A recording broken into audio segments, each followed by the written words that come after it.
Baby, it's good to be back, and we are so bleeping back, y'all. Welcome in, ladies and gentlemen. The Rob Brown Show is on your radio. It's the Fan Upstate. Howdy, y'all. Happy Monday on a Tuesday.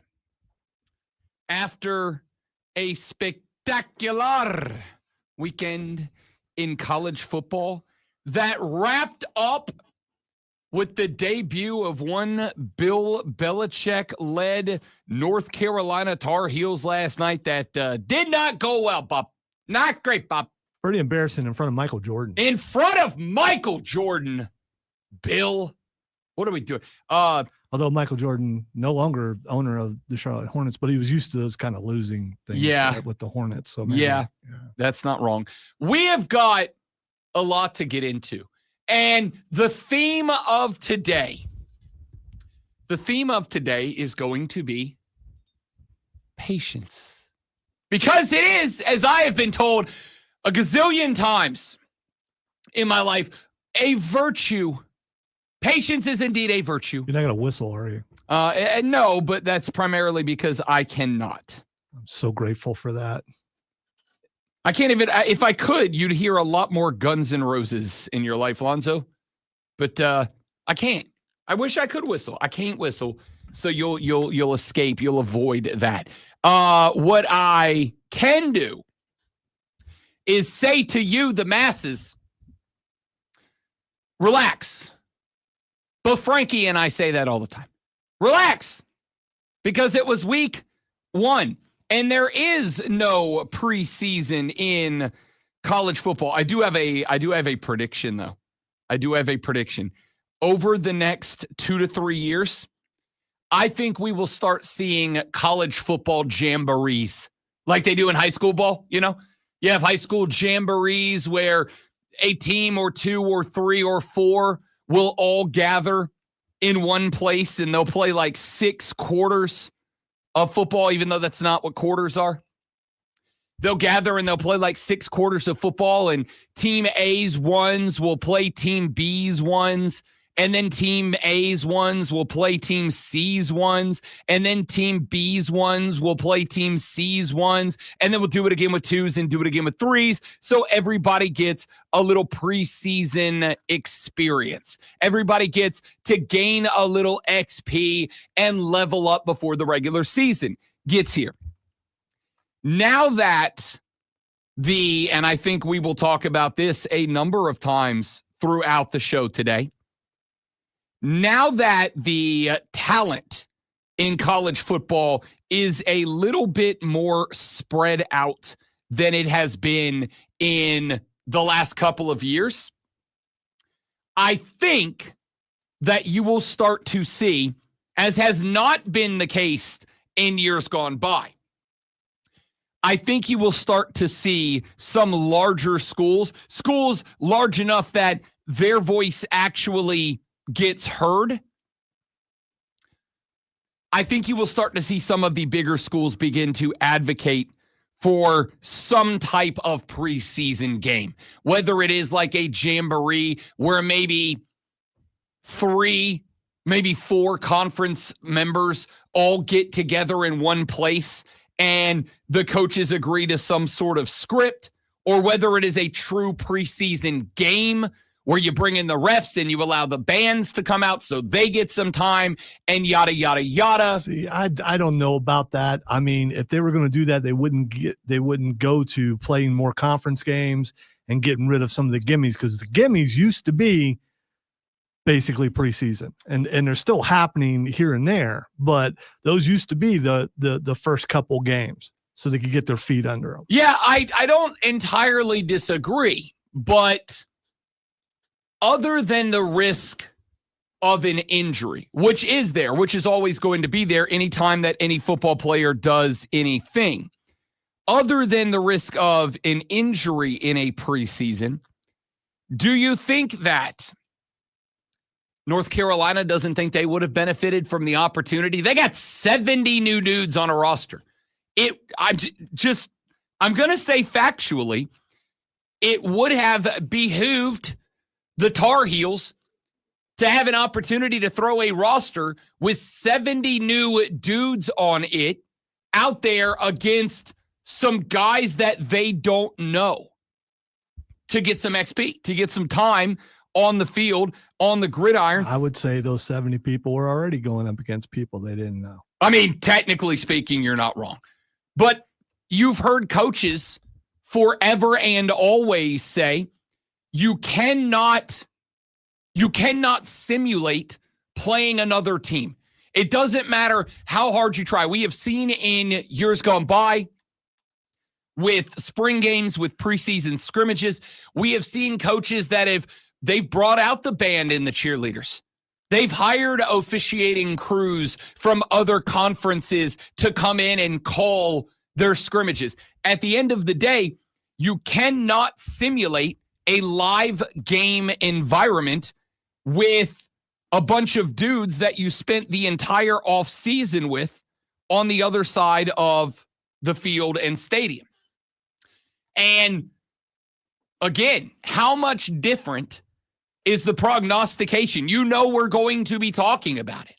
How much different is the prognostication about Texas and Arch Manning if what we saw Saturday we would have seen 2 weeks ago in a preseason game or a week ago in a preseason game? Because Arch looked bad, outright bad. And we can talk about the play calling, and we can talk about the opponent, and we can talk about being on the road. And all of those things are true and accurate and variables that went into the equation. We can talk about what I feel to be true, which is that Steve Sarkisian was not digging into the bag. It felt to me like they learned very quickly Arch Manning, he's not ready. Like, he's just not. And then when you take the fact that he's not ready, that was and a then big fire to throw him into. No choice, but I mean, that my sister-in-law was there.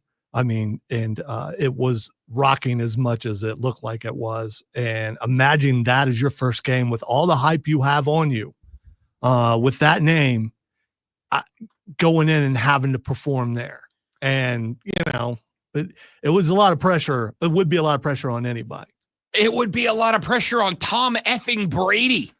Like, yeah. He did stink it up for the most part. He had a couple good passes there near the end of the touchdown game. He had, the touchdown he had was a dime. There's no doubt about it. That touchdown pass he threw was a dime.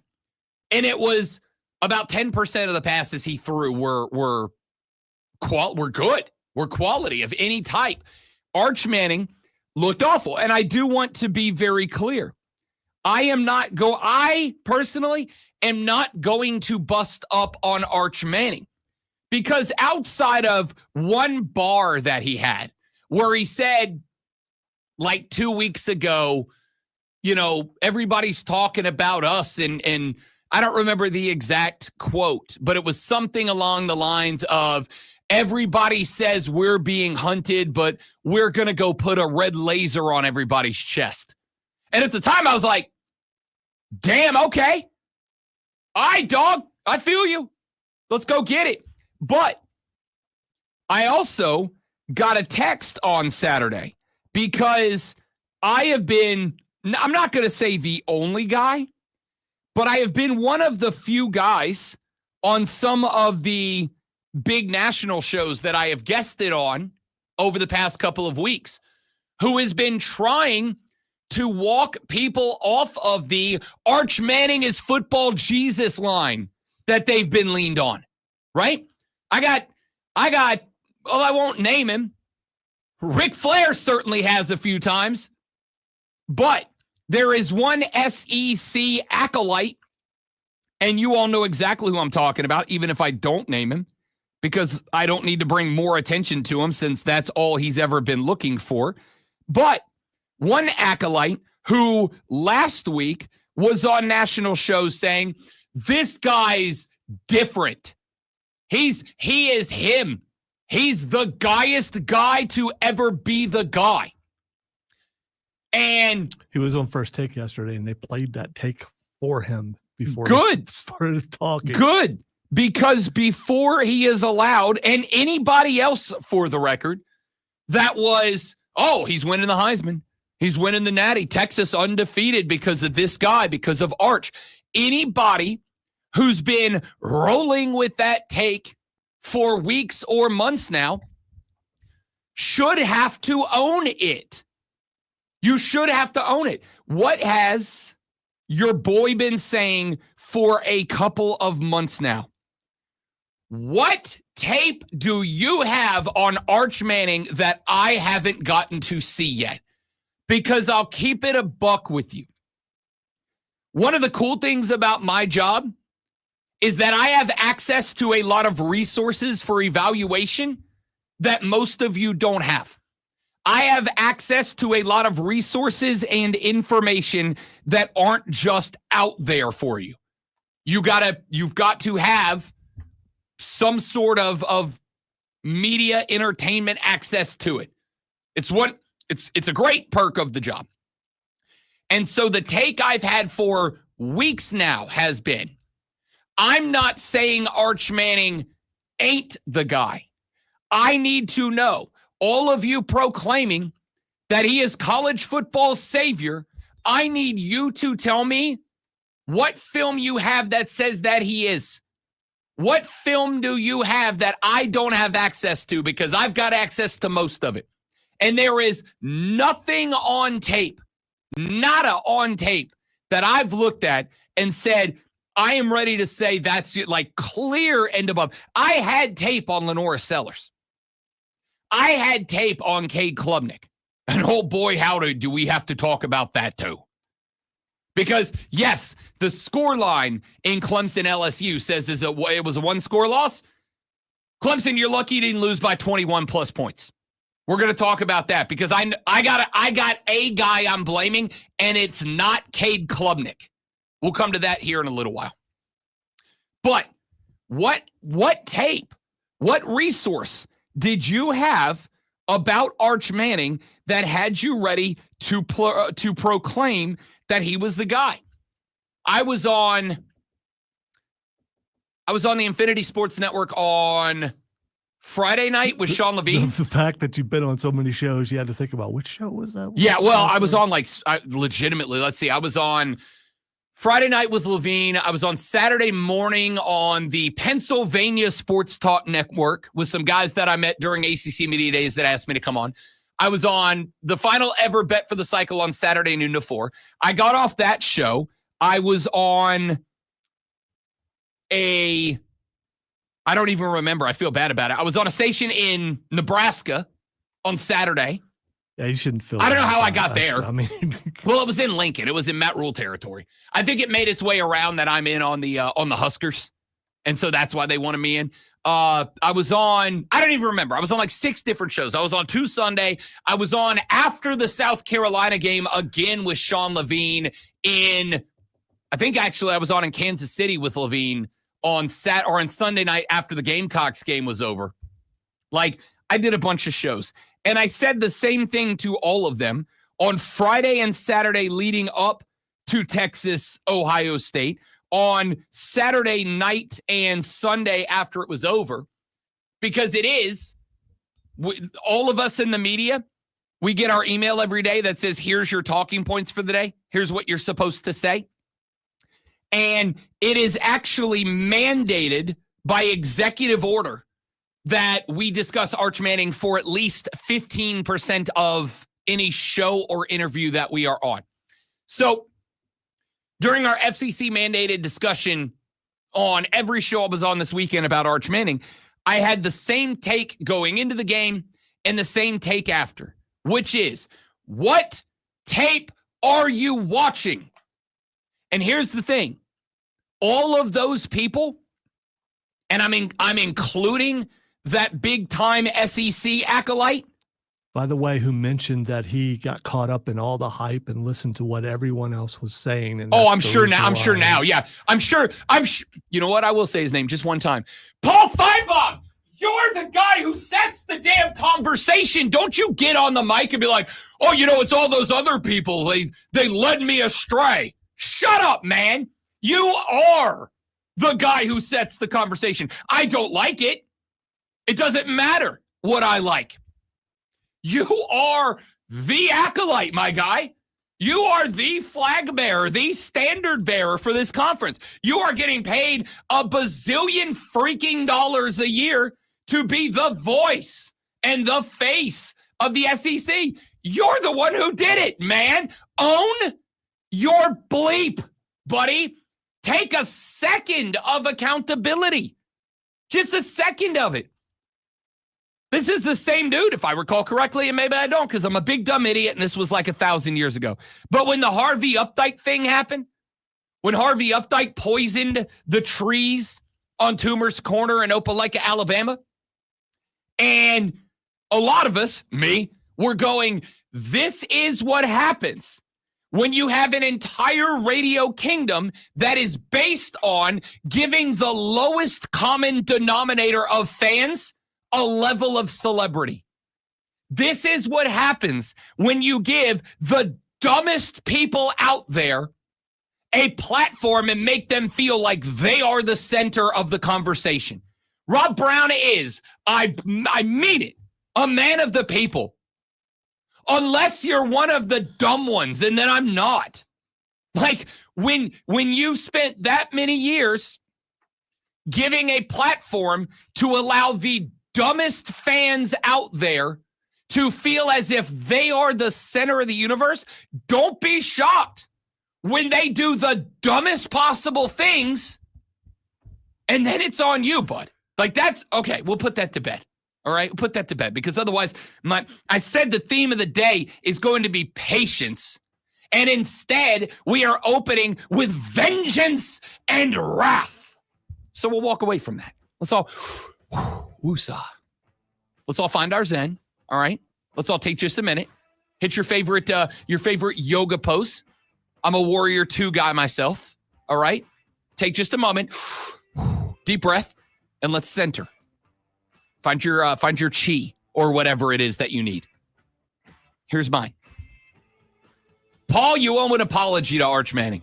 And all of you that followed along with him, you owe an apology to Arch Manning, because not only did dude have to go into one of the most difficult places to play in all of college football against a rabid fan base who, BT Dubs, if you weren't paying attention, were celebrating a natty that day, and have to try to quarterback against one of the better defenses in college football, and he had to do it with the shouldered expectations of anything less than a Heisman, a conference championship, and a national championship was going to be an extreme disappointment. And you're shocked that maybe the pressure got to him a little bit?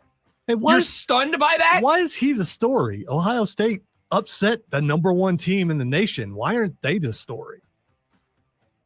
Because the story for 7 months has been Arch Manning is Tim Tebow, but better. And then he wasn't that. Now, I'm not done with Arch. I'm not saying he's garbage. I think there's a lot of growth and development ahead of him. But maybe let's relax a little bit. Let's overreact to week one, shall we? And let's also appropriately react to week one. Lonzo, Rob, you, the Rob Brown Show. Let's get it. It's the Fan Upstate. Three friends. All right, good morning, everybody. We got a quick live read, and we're coming right back. Stay right there for me, please, you beautiful people.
think it's easy to get the gravy flavor and the fried chicken flavor. I'm just wondering how you get the corn flavor right. You just put like a piece of corn in each jelly bean.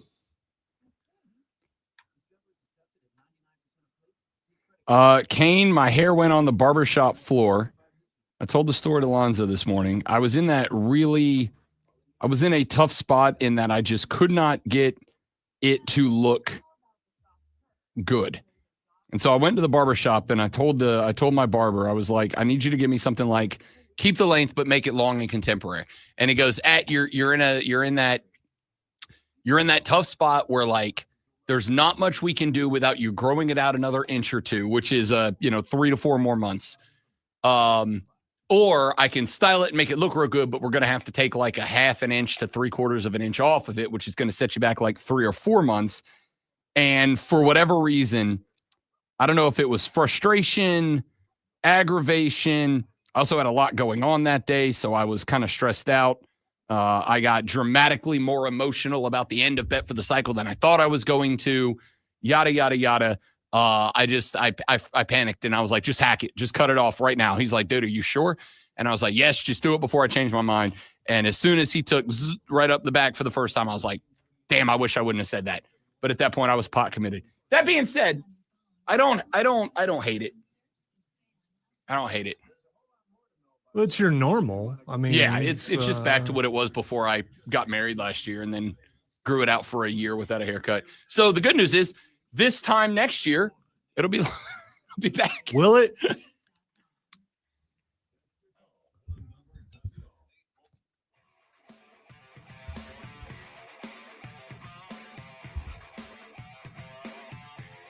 So obviously we're going to spend the majority of our time this morning discussing the performance of our local teams, the Gamecocks of South Carolina, the Tigers of Clemson, who dropped the Death Valley Bowl to the LSU Tigers. And I would like to start there.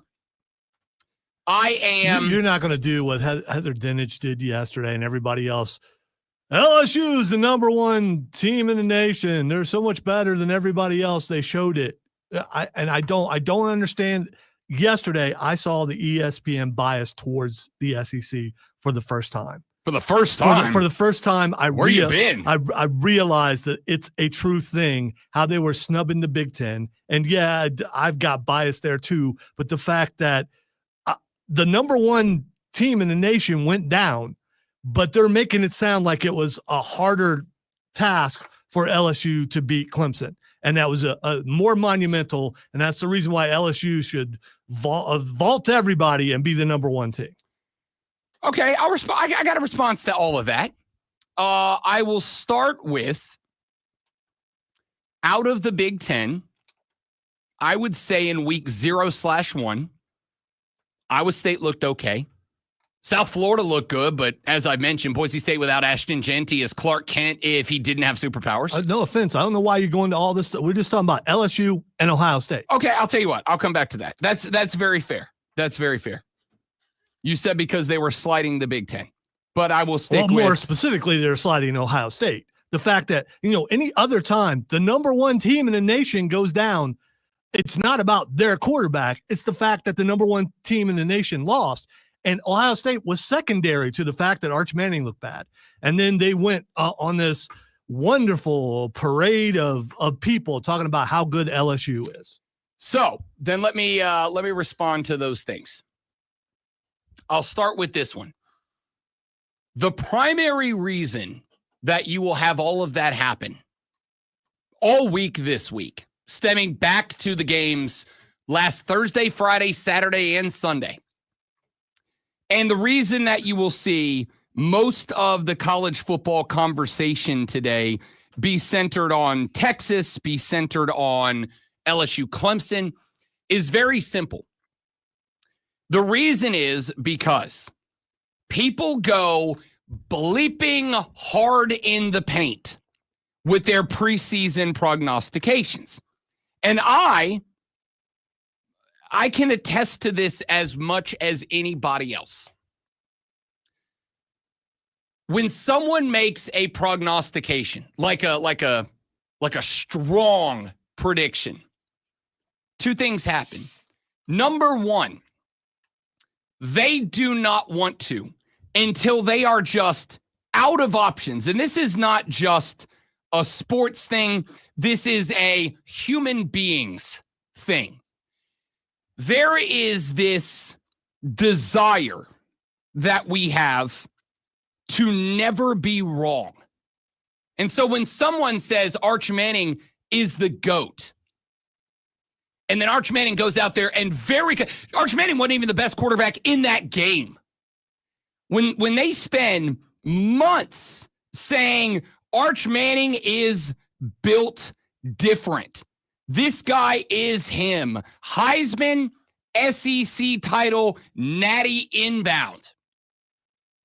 And then he goes out there and does what he did against Saturday, which is not just look bad, but here was the big take. Arch Manning, part of the reason everybody was in was, this guy's been on campus 2 years. This is year 3, right?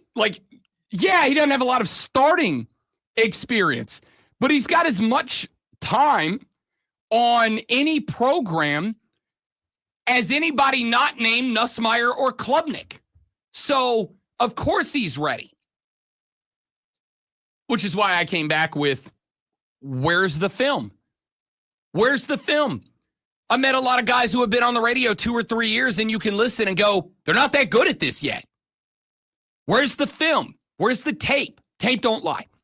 But when you spend months making a prognostication like that, you don't want to be wrong. And if you are wrong, what do? You go looking for anything that you can put your eyeballs on that makes it look like you were not wrong. Clemson, LSU. There were people, and I will acknowledge that I was one of them, that had this belief that based on the numbers last year, maybe not the record, but the numbers last year, that this team was going to come out and be a juggernaut this year. There is a reason that they were inside of the top 5 in the AP preseason poll. And once again, Alabama, Florida State. This is why preseason polls, I am fine. Here's where I landed over the weekend, by the way, as a 2-second aside. I am fine with having preseason polls for the reasons that I brought up 1,000 times, because they make those week 1 and 2 matchups look a little bit sexier when you have numbers out next to the team names. Here's take number 2. The AP poll after the first week of football should not be influenced by the preseason poll, because here's what's about to happen. Zoe, we're going to see the poll drop, what is it, tomorrow morning or later today? I don't even remember. It's been so long. It's probably today, because they usually wait till the last college game is played. So the AP poll is going to drop today. What one word, one adjective, Florida State's performance against Alabama. One word to describe it. Amazing. Dominant, thorough, complete. Also predicted. I predicted it. By the way, I keep pointing out that I predict, because I did. By the way, your boy Rob Brown is now tied with a handful of other people atop the Wire to Wire upset challenge poll, because that was my upset. So, dominant is the word I would use. Florida State dominated Alabama. Alabama scored on the opening drive. It was all Florida State the rest of the ride. Watch what's going to happen. What's going to happen is Alabama's going to come out. They're going to be ranked about 19-20, and Florida State's going to be unranked. And I'm going to need somebody to explain that to me. If I'm wrong, I'm wrong. But there's no world, zero world, that when the poll drops, Alabama should be ranked ahead of Florida State. Is that fair? I think that's fair, right? Yeah, that would be. I mean, that's how it should be. I agree. So the point here is, when it comes to those polls, especially with people who are on TV and in the radio, they do not want to be wrong. And so they will go find anything that they can find that makes it look like they weren't wrong. When it comes to Clemson, LSU, All of these people, of which I was one, but I will say I was wrong. All of these people were saying Clemson's a juggernaut, guaranteed ACC title, probably catching a bye in the playoff, 12-0, yada, yada, yada. And they got worked by LSU. That game was not the one-score game that the scoreboard says it was. That was not a one-score contest, 17-10. That game should have been, at the best, that game should have been 24-10. I can make the argument that game could have been 31-10. But the point here is, what people do not want to do is say, yep, maybe we jumped the gun on Clemson a little bit. And what they're trying to do is buy themselves time. They're trying to buy themselves time to give Clemson an opportunity to go beat Troy by 50. And then, oh, by the way, granted, Georgia Tech did not look great in their opener against Colorado. But if I said right now, Clemson, Georgia Tech played this week, would you guarantee me Georgia Tech doesn't, that Clemson beats Georgia Tech? I wouldn't. Not after what I saw. No, but I wouldn't. So neither team showed. I mean, I don't disagree because I don't disagree. A lot of people thought with everyone that Colorado lost that there's no way they could be competitive, and they absolutely were competitive. I don't disagree, but I would also point out, because all of these variables matter. Georgia Tech was on the road in Colorado at altitude in front of a raucous crowd at Folsom. Where did Clemson play their game on Saturday? At home. Their own building. They slept in their own bed. They dressed in their own locker room. So the point is, those people who have been clamoring and saying Clemson ACC title inbound, those people that have been saying, and I did this too. I said, if Brian Kelly loses week one, that team's gonna fall apart. I don't know that they can go to Clemson and get the win. I picked Clemson to get the win in the cover. I was wrong. But instead of jumping on the mic and saying I was wrong, they're going to make up anything they can make up to make it seem like they were not. So instead of going, hey, maybe I was wrong about Clemson. Maybe they're not the team I thought they were going to be. Maybe Cade Klubnik is not the Heisman Trophy finalist I thought he was going to be.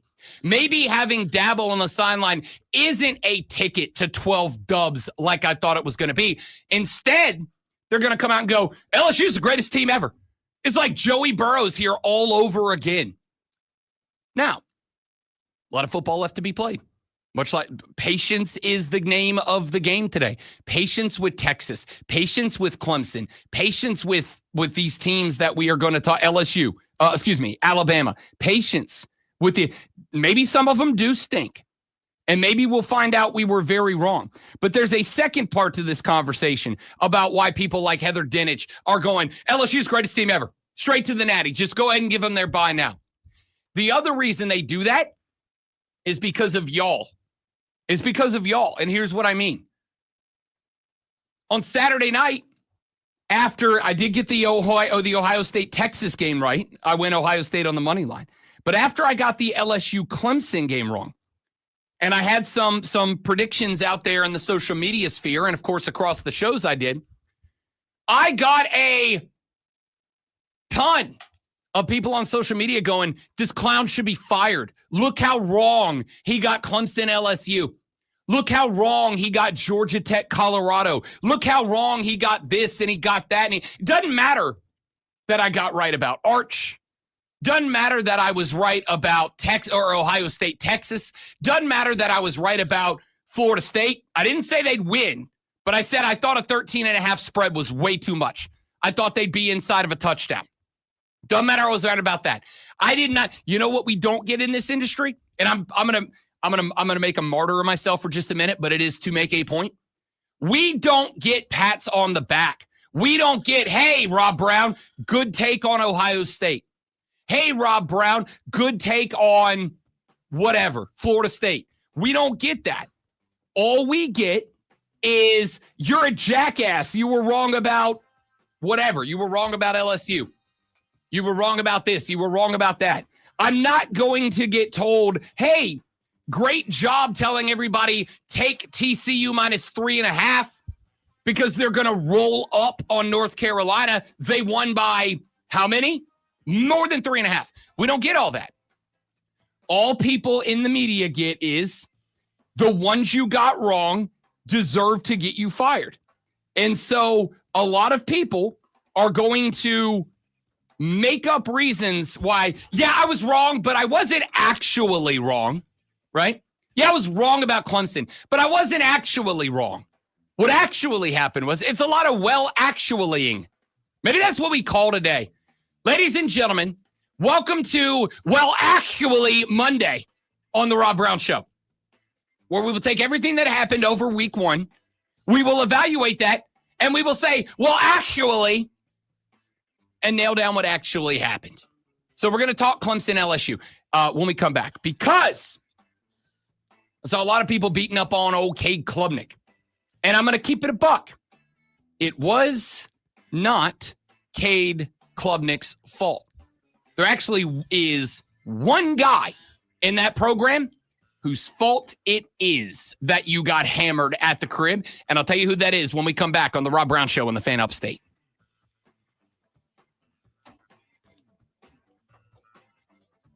Correct, Brandon. Correct. System is acting wonky. Well, that is why, not really. After one good preseason game, Mel Kiper needed to change his pants. And that is why, after a bad preseason game, and him getting yanked in the 2-minute drill, everybody else was out there throwing bows because they felt threatened after Shedeur had a good preseason game and Mel was dunking on everybody. They wanted their pound of flesh back. Who should be ranked number 1 right now? Who will be? Because I'm curious, why is Penn State not move up to number 1? Because they were 2, they didn't lose. Well, I think they will. Unless Ohio State jumps ahead of them because they had a tougher opponent, which I could see. You know what? That's what I think. Ohio State won, Penn State 2.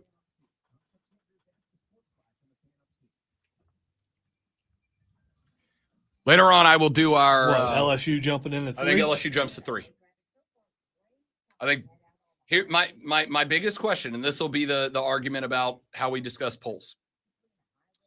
How far does Alabama fall, and how high does Florida State jump?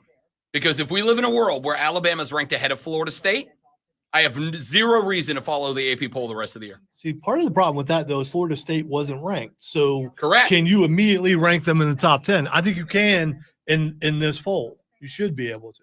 Here's what you have to acknowledge. If Florida State does not jump from unranked into a spot higher than Alabama, I'm not going to say where. They could be 25 and Bama unranked. It doesn't matter. What you have to say then is, our AP preseason poll was so wrong about Florida State that it should be irrelevant, or we were so wrong about Alabama that it should be irrelevant, or it should be we're course correcting and we are willing to completely blow up our preseason poll and fix it. Because if they don't blow it up and fix it, then there's no world that I should care about the AP preseason poll any more preseasons. It'd be one thing if Florida State squeaked out of there with like a walk-off field goal win. Then maybe you could go, hey, they play that game 10 more times and Alabama wins 9 of them. They dominated them, start to finish. There was 2 minutes when you felt like Alabama could win that game, and it was the opening drive. After that, it was all FSU.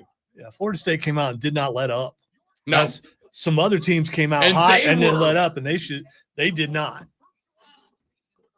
And they were wrecking balling Alabama too. I mean, they were beating them up.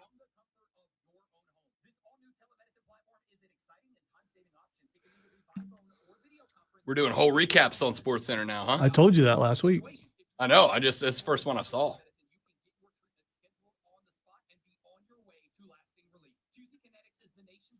And that was just, I think that was just promoing it. But yeah, they do an entire segment. Between Friday and this morning, I put on 6 pounds. So it's all water today, fellas. I was at 201. I was at 207 this morning. I was like, dude, come on. It was a wife's birthday weekend, so I did go bananas.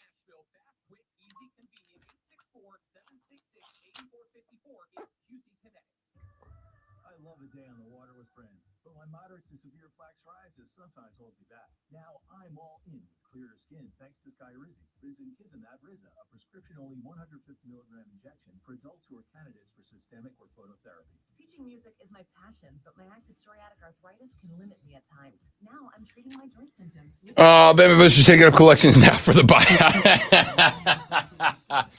It's at what, like 60, 68 something $1 million, $63 million? Forget what I was watching.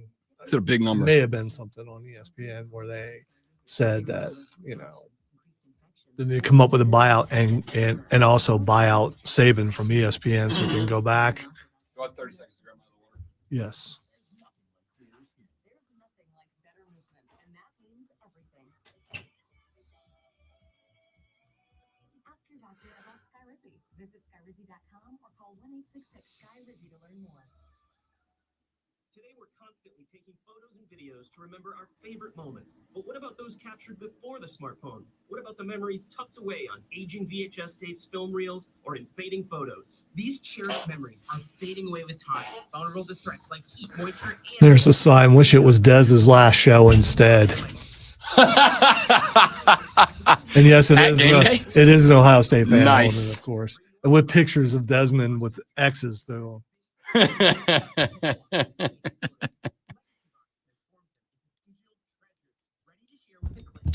I did indeed tear up a little bit. I started the show late Saturday so that I could watch the pick. And when the Buckeye band spelled out Corso, it hit me a little bit. Yeah, I was dealing with some other stuff. No, I know. So I watched it again later, and yeah.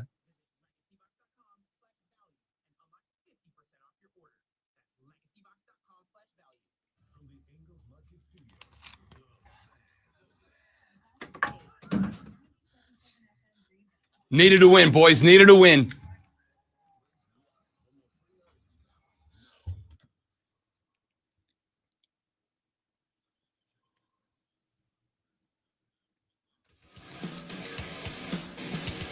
There was one guy that I pin, if not the loss, Clemson's offensive performance or lack thereof on Saturday night against LSU. That one guy is Garrett Riley. Now, I do have to ask the question, and I hate to bring up old stuff, but sometimes you got to bring up old stuff. I'm going to bring up old stuff because I do wonder if this is the reason why. 17-10, LSU wins the Death Valley Bowl in Clemson, South Carolina. And I'm going to say that you're lucky, Clemson, that it wasn't worse. This game, I'm going to say, should have been 24-10 because LSU had a touchdown taken off the board that I don't understand. Herbie didn't understand.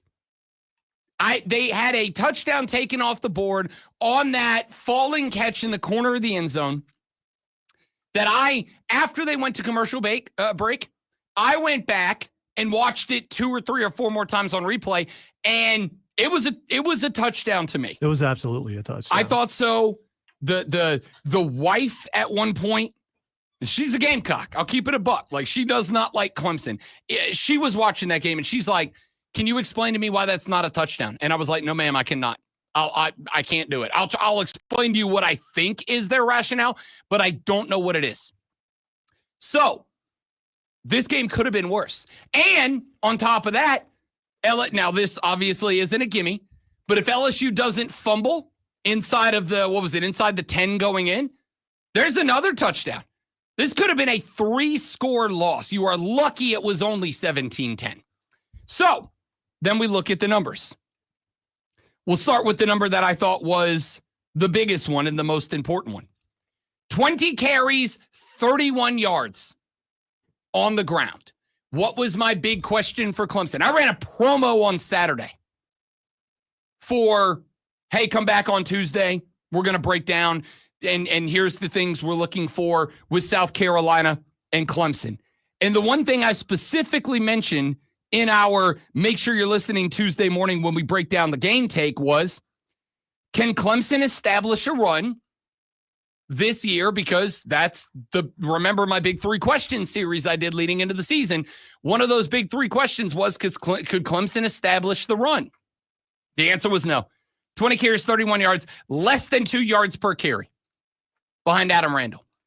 Part of the reason I think for that, aside from the fact that you just don't have a good running back on the roster, with all due respect to Adam Randall, part of the reason is I don't think you really worked to establish the run. I felt like, and maybe this is a bad read from me, but I don't think it is.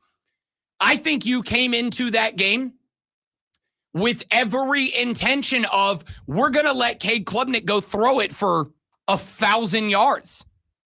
19 of 38, 230, no touchdowns, 1 pick from Cade Klubnik, a QBR of 31. To put that into comparison, Garrett Nussmeier threw for the same number of attempts, 38. He went 28 of 38 for 230, a touchdown, no picks, and an 82.7 QBR. Just outright outplayed. I bring all of this back to Garrett Riley. Now, the old stuff that I wanted to bring up is this. Remember when Garrett Riley got hired? There was one quote from Dabo Swinney that kind of got hung on. And I will acknowledge I hung on it. And I think Saturday night was the reason why. The one quote from Dabo Swinney that we hung up on, I'll even just say I hung up on, was during the introduction when Garrett Riley was being asked about what's the philosophy you are going to bring. And when Dabo Swinney got asked, what's the philosophy of Garrett Riley offensively that made you hire him, and how does it fit into what you want to do here at Clemson? And do you remember his response? His response was, we didn't bring Garrett Riley here to run the Garrett Riley offense. We brought Garrett Riley here to run the Clemson offense. And it got spun as, well, it's going to be Garrett Riley's take on the Clemson offense, right? Like, they're going to do Clemson's offense, but it's going to be Garrett Riley manipulating it for the best outcome. Y'all, that was the most unimaginative, uninspiring, dull play calling I've ever seen. It was atrocious. There was no ingenuity to it. There was no response to what LSU was doing on defense. I want you to go look at, say, the play calling of Ohio State against Texas. Not a explosive game for them. Yeah, I don't know about the running game. Yeah. Or if one exists yet. That's fair. Not an explosive game. But if you go look at the Ohio State offense, what you will see is, as the game progressed, and as they kind of figured out what the Texas defense was going to do, the Ohio State offense began to shift in response to that.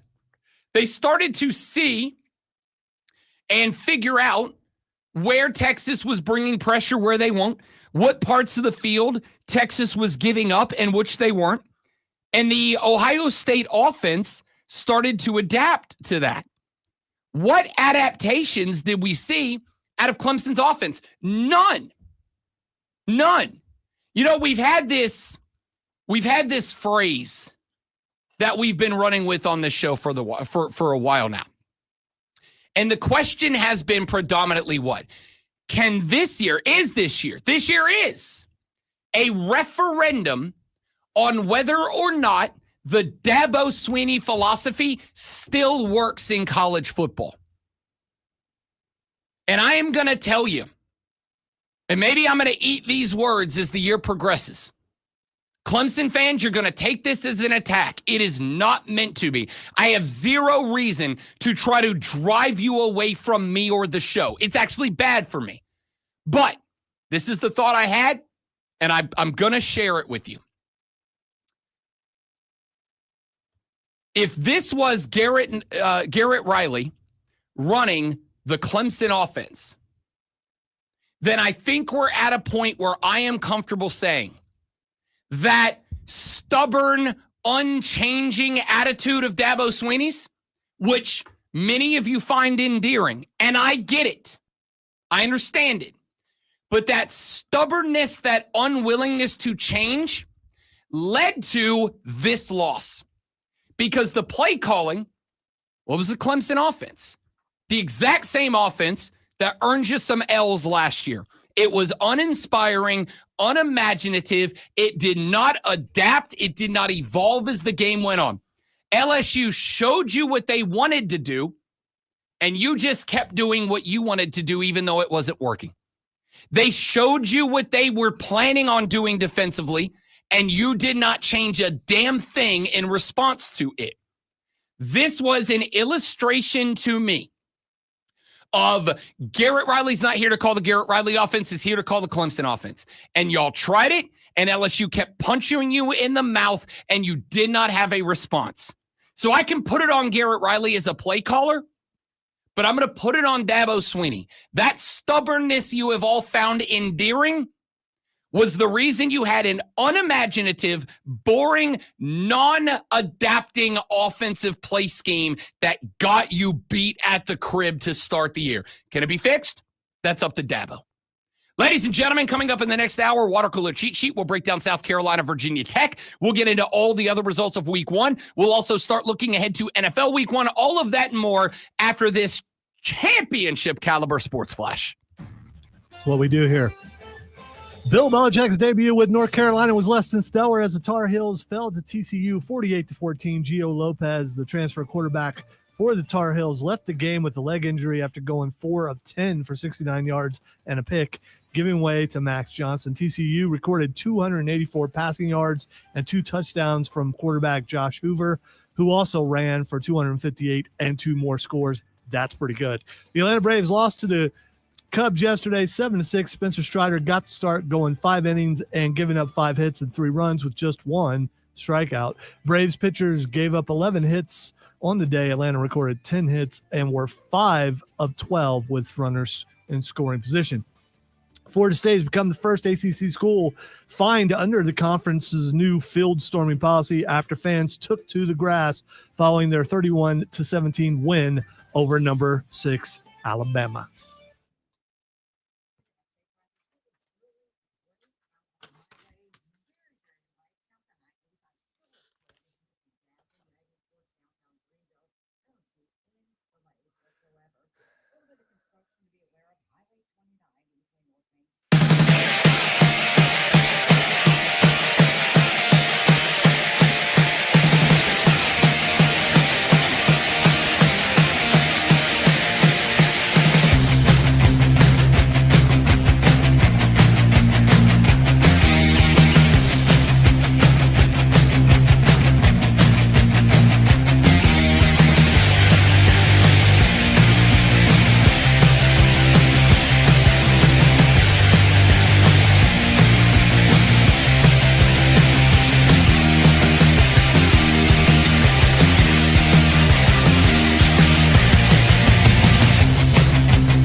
That should be easy.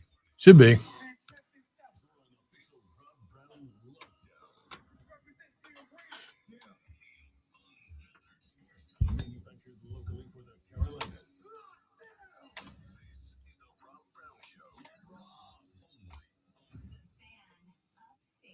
Sup, bruh? Sup, bruh? Ladies and gentlemen, welcome in the Rob Brown Show. Back on your radio. It's the Fan Upstate. Happy Monday on a Tuesday, people. As we wrap up week 1 in college football, we get set for week 1 of National Football League. We get kicked off with the reigning, defending, undisputed football champions, the Philadelphia Eagles, taking on the Micah Parsons-less Dallas Cowboys coming up on Thursday night. Then we got high school football on Friday, college football again on Saturday, NFL on Sunday. I hate that I have to keep reminding you of this because it's very disrespectful that you're forgetting that Kansas City plays on Friday. I mean, your disrespect knows no bounds. You keep doing this, and you'll probably do it again tomorrow. And you'll reap what you sow, mister. Did the disrespect narrative not die a little bit last year? Oh no, they're out for blood now. Oh, now it's compounded disrespect. Patrick Mahomes cut his hair. Did you see it? I did not. You Did he really shave it didn't all see off? it? No, I really did not. He cut his hair like after the loss. Yeah, Okay. yeah. I mean, they're serious. I did not know he cut his hair. Well, if he cut his hair, is he going like reverse Samson on us here? No, you really haven't seen the haircut. No, I really haven't seen the haircut. It's a normal haircut. It's just. Now I have to Google Patrick Mahomes haircut now. You're the only one who hasn't seen it. Apparently so. Let's see. Here it is.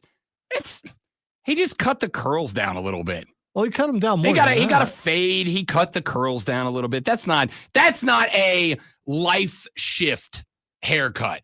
I disagree. When that hair was part of his persona, and then him. See, I'm gonna push back on that. Him and his guy in college who tries to dress like him and look like him. It was their persona, and he cut that hair. I'm gonna say Patrick Mahomes' hair was not part of his persona. Absolutely was. It's not. It was a look. It's not. It was Troy for sure Polamalu's hair is part of his persona. Here's the AJ thing. Hawk's hair was part of his Here's persona. the thing. Your hair is part of your persona. Yeah, but here's the thing, though. You can't. I mean, you can try to look like Patrick Mahomes with that haircut. You wasn't going to do that with Troy Polamalu. I mean, there's a few people who can do that. That's not what makes the hair part of your riz, though. Like the hair being part of your riz is you look at that guy and you go, damn, that's a look. Mahomes didn't have that. He had curls. Anyway, stop with the disrespect. Kansas City plays Friday night. All right, we'll see if the compounded disrespect. I'm not going to mention Kansas City playing Friday night again. I'll risk it. You're just doing this because you know you're going to biscuit. forget again. Okay, I'll remind you. There's a very good chance. All right, ladies and gentlemen, 7:03 in the morning. We've got a lot to get to in this hour of the show. We've got a couple of responses that we need to get to about my take that I think I'm at this point comfortable saying, and it is week 1, so I acknowledge that while I do my best not to overreact, it is, as we are now calling it on the show, well, actually Monday, I am comfortable saying I think that the question, is this year going to be a referendum on the Dabo Swinney philosophy and whether it still works in college football? I think this year will be the answer to that. And I will say that I don't want to overreact, but it looks like a no in week 1 because I blame the Clemson L not on Cade Klubnik, not on Adam Randall, partially because there were running backs in the transfer portal, and none of them ended up at Clemson. So I blame it on, after seeing what I saw, which is boring, unimaginative, uninspiring play calling. I blame that on we're going to do it Clemson's way. We're going to run Clemson's offense. Well, it ran you to a 17-10 loss that coulda, shoulda, woulda been worse. And we got a texter on the Hub City Spartanburger text line at 844-326-3663 that said, quote, both Clemson and Texas's offenses were vanilla. I think they did not want to show their playbook. Is that really a thing to be conservative the first game? I'm going to say, if you have got, I don't know, Long Island University in week 1, then it is fine not to get into the bag. It is fine to go boring, vanilla, whatever, and just sharpen it up.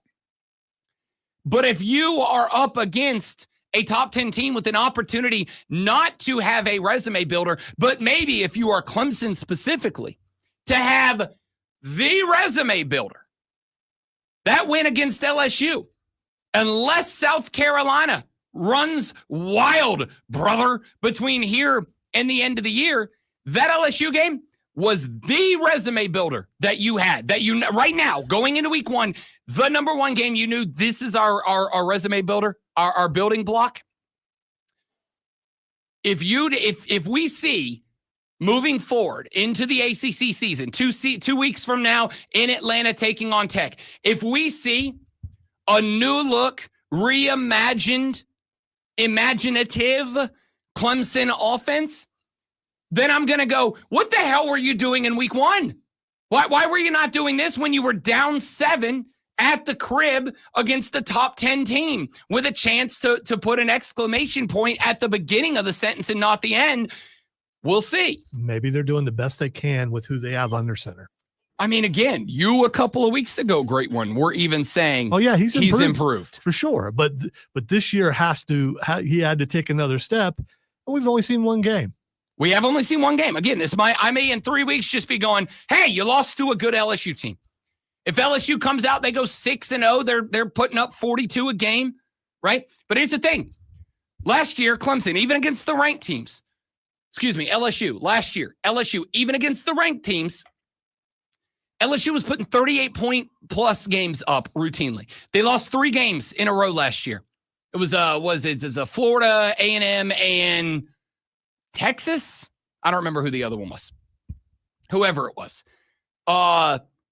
In those games, you know how many points they averaged?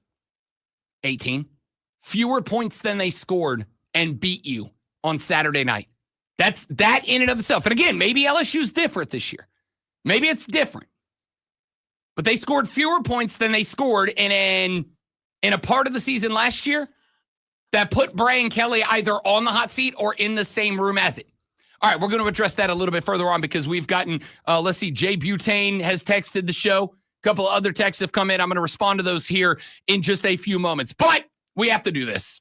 Are you ready for the playbook of the peculiar, the almanac of the absurd, and the encyclopedia of the extraordinary? Well, you better be, because we're diving headfirst into the 3 top stories that will have your coworker saying, No.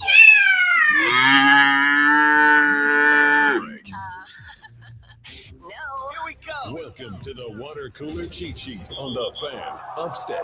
My bad. That was up a little bit loud. It's all right. We got your point across. Ladies and gentlemen, it's the water cooler cheat sheet. The 3 top stories you will be talking about when you get to the office this morning after a long weekend of football. You're still going to talk about the sports at the office today. And this is what you'll be talking about. Let's dive right in with item number 1.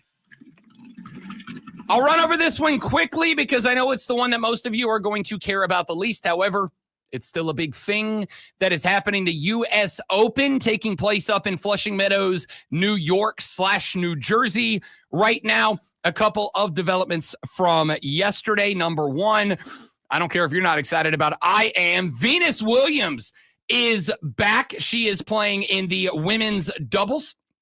She is into now the women's doubles quarterfinals with Leylah Fernandez.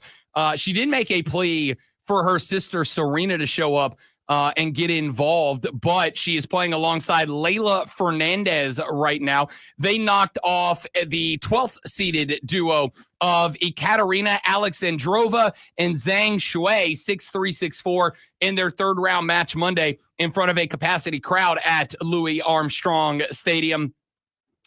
Venus back at the U.S. Open and playing well. Over on the women's single side, yesterday, a highlight match on the women's side as Naomi Osaka and Coco Gauff went at it in the quarterfinals, the fourth round of the event, and it was all Naomi Osaka. The number 3 seeded Gauff won the first of her 2 Grand Slam titles at Flushing Meadows in 2023. Yesterday, not great. Undone by a number of ground stroke errors, failed to do her usual job of returning, which has kind of been the bread and butter. She had 22 unforced errors. She had 33 unforced errors, 22 on the forehand side, which was a strength of Coco Gauff for a very long time. Naomi Osaka, just 12 unforced errors on the event as a whole. Coco Gauff never had an opportunity to break serve yesterday. It did not go well. So Osaka on to the 5th round on the women's side. Let's get to item number 2. There it is. Yeah, we forgot to plug it in. Lonzo had to go around back, plug that. You got to plug the water cooler in so you get that cold, refreshing water to start the day. There's like edges around the thing, and it kept hitting the edges. It's weird.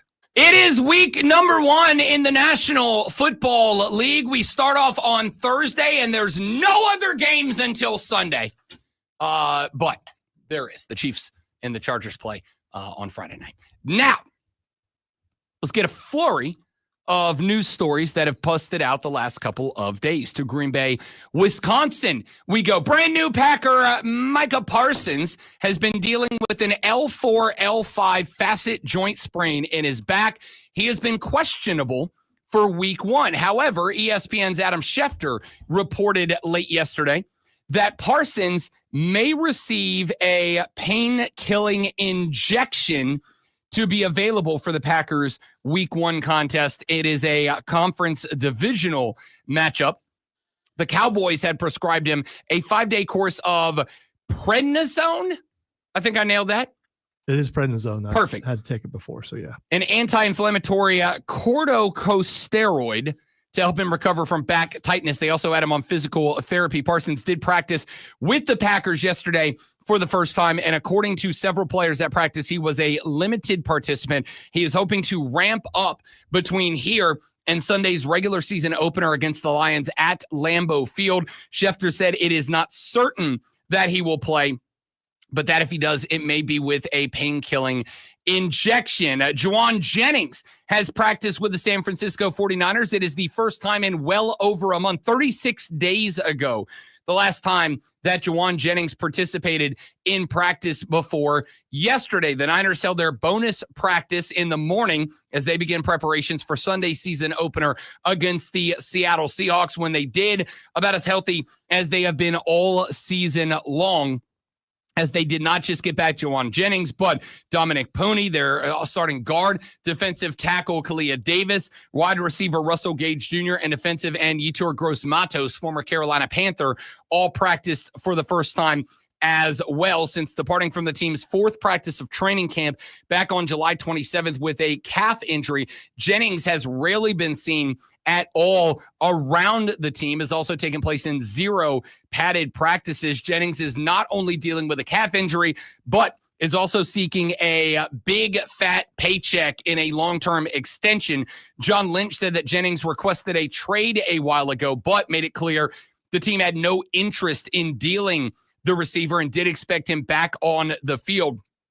Juwan Jennings does not have the leverage in the situation that Micah Parsons did, so I suspect he will be playing. Whether it or not it is on an extension is unknown. The Rams do expect that Matt Stafford will be available. He missed some time with an aggravated disc in his back, is expected to start against the Texans, according to Sean McVay.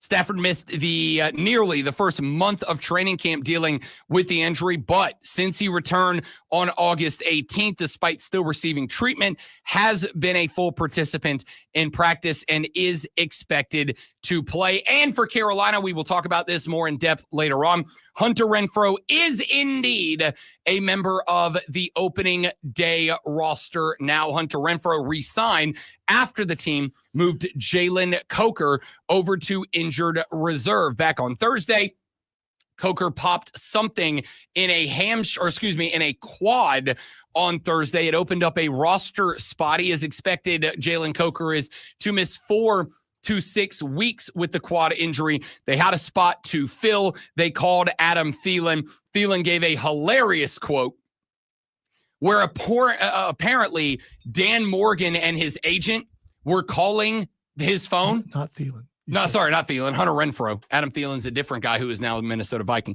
Hunter Renfrow gave a soundbite, and we'll play it for you coming up later on in the show, where he apparently was out of his car, like in a gas station or something.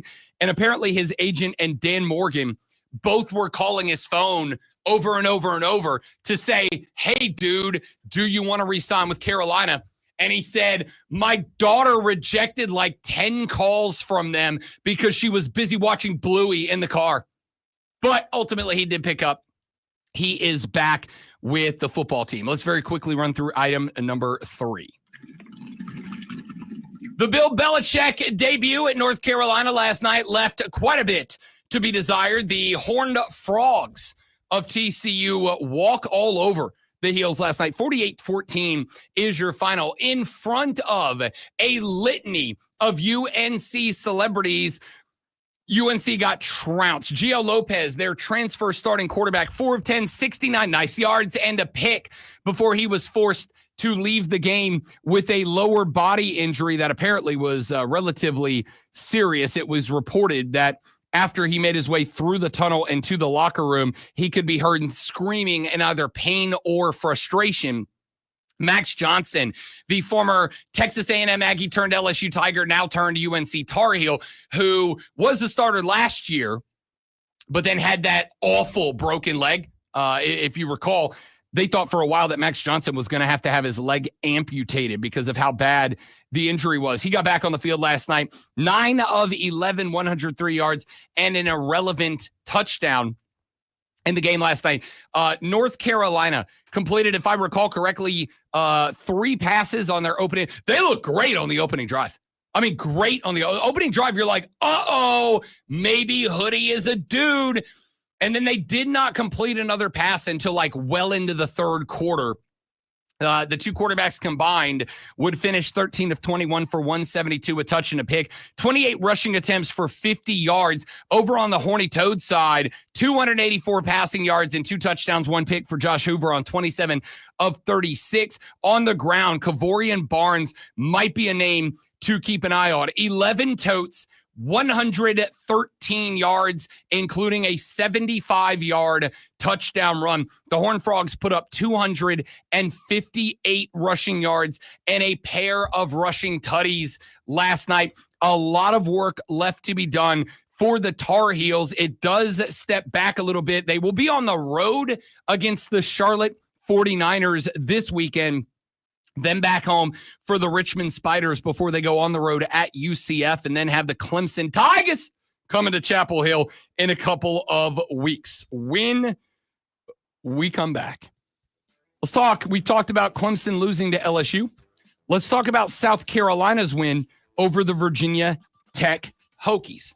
And I have a question for you Gamecock fans. You're feeling good. You're riding high. Beamer Bowl in full effect with a special teams tutty that gave you a little breathing room in that win. But I do have a question for you. And I have a question about the performance against Tech and what it says about this team moving forward. And I'll ask you that question coming up in the next segment. I am Rob Brown. He's the great Malonzo. You're listening to The Rob Brown Show. Ladies and gentlemen, it's the Fan Upstate.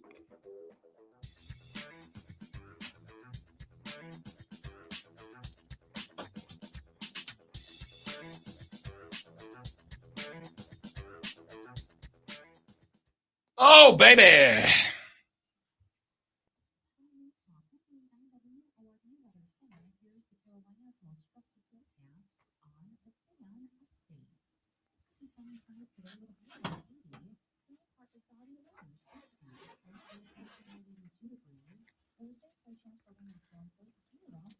All right, guys, stay right there. We'll be right back. I will respond to your chat comments next. Don't go anywhere.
All right, we're back, people. Dabo's attitude towards the season is it's just another game. He's resting on his laurels with past wins, and it's rubbing off on his players, specifically Cade. He's unserious about championships.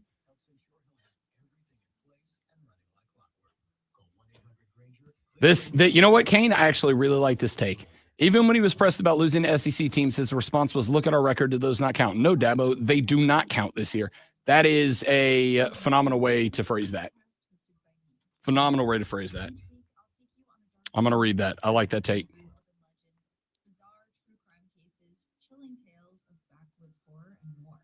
So if you're looking to join a passionate community of the darkly curious, check out Heart Starts Pounding on the free Odyssey app or wherever you get your podcasts. And remember, stay curious.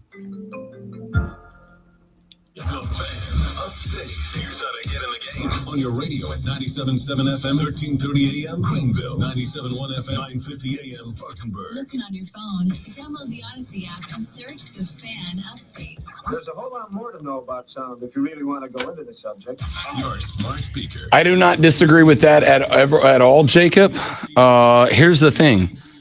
Like, cool, you can ride the legacy if you want.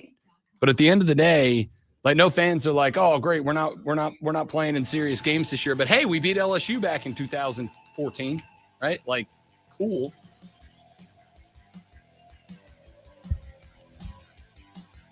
The Rob Brown Show back on your radio. It's the Fan Upstate. Rob Brown, the Great Malonzo, and you. The phone line is open for you at 844-326-3663, 844-FANFO. And you can text that number, you can call that number and get on the air. South Carolina fans, we have talked about Clemson. Let's talk about you. 24-11, your final score over the Hokies of Virginia Tech. The Gamecocks open the season with a victory, undefeated at 1-0 to start. Lenora Sellers, 12 of 19, 209 yards and a touchdown, a QBR of 75.7 on the ground. Oscar Attaway III, 14 carries, 60 yards, a 4.3 yard per carry average. Rasul Faison got his first go as a Gamecock, 7 totes, 40 yards, 5.7 on the ground. Lenora Sellers would carry 13 times for 25 yards and the lone rushing touchdown on the day. It was on the opening drive of the day. And I will tell you, since that game was the only game on, I checked in on the television and on social media while that game was happening. And by golly gee willikers, were the South Carolina Gamecocks without a doubt the discussion taking place in the college football sphere. Everybody was like, uh-oh, we might have a problem with this dude. This dude might be a dude. And then South Carolina kind of went nowhere for like a while after that. Yeah, they did the same thing that North Carolina did last night. It came out and just, boom, South Carolina went down the field. Like, oh, here we go. And then it's kind of, it fizzled for a while, and it's started to make you worry a little. Yeah, I mean, the difference, obviously, for South Carolina, after the touchdown on the opening drive, 7 plays, 75 yards, took less than 3 minutes to go those 75 yards and put 7 on the board. Next possession, punt. Next possession, safety. Now, in fairness, young players, if you get a pick in the end zone, unless you can see the other goalpost, go down. Okay? Go down. If he goes down in the end zone, there is not a safety happening there. And who knows what the outcome of that drive is. At the absolute worst, it's a turnover, and Virginia Tech's looking at having to drive 30-plus yards. At the very best, you go the length and you go another touchdown. Play calling wasn't the best right there either. I don't disagree. Yeah, well, I mean, just try to just you ran it a couple of times. You were unable to get any room. You tried to say, all right, we got Lenora Sellers, like worst case is a safety. Well, that's what ended up happening. I don't disagree with you. But if he goes down in the end zone, we don't have to have this discussion about the play calling there. And when your quarterback is taking the snap already in the end zone, you're like, anything you do that isn't successful is going to be critiqued and criticized. Go down in the end zone. Do not try to bring that pick out. Just go down, give your team the ball at the 20 and some room to operate. That was a stellar pick that ultimately got ruined because you were looking for glory to add on top of it. Just go down. I get it. You're in an exciting moment. You've got an opportunity to get yourself on SportsCenter Top 10 by going 104 to pay dirt the other way. Go down. Give your offense a better chance. All right, fine, whatever. Safety, and then a punt. Second quarter, punt, field goal, end of half. It's 10-5, or excuse me, it's Virginia Tech would get a field goal on the way out. It was 8-10 at the half. Then you come out. Third quarter, 2 possessions, punt and a punt.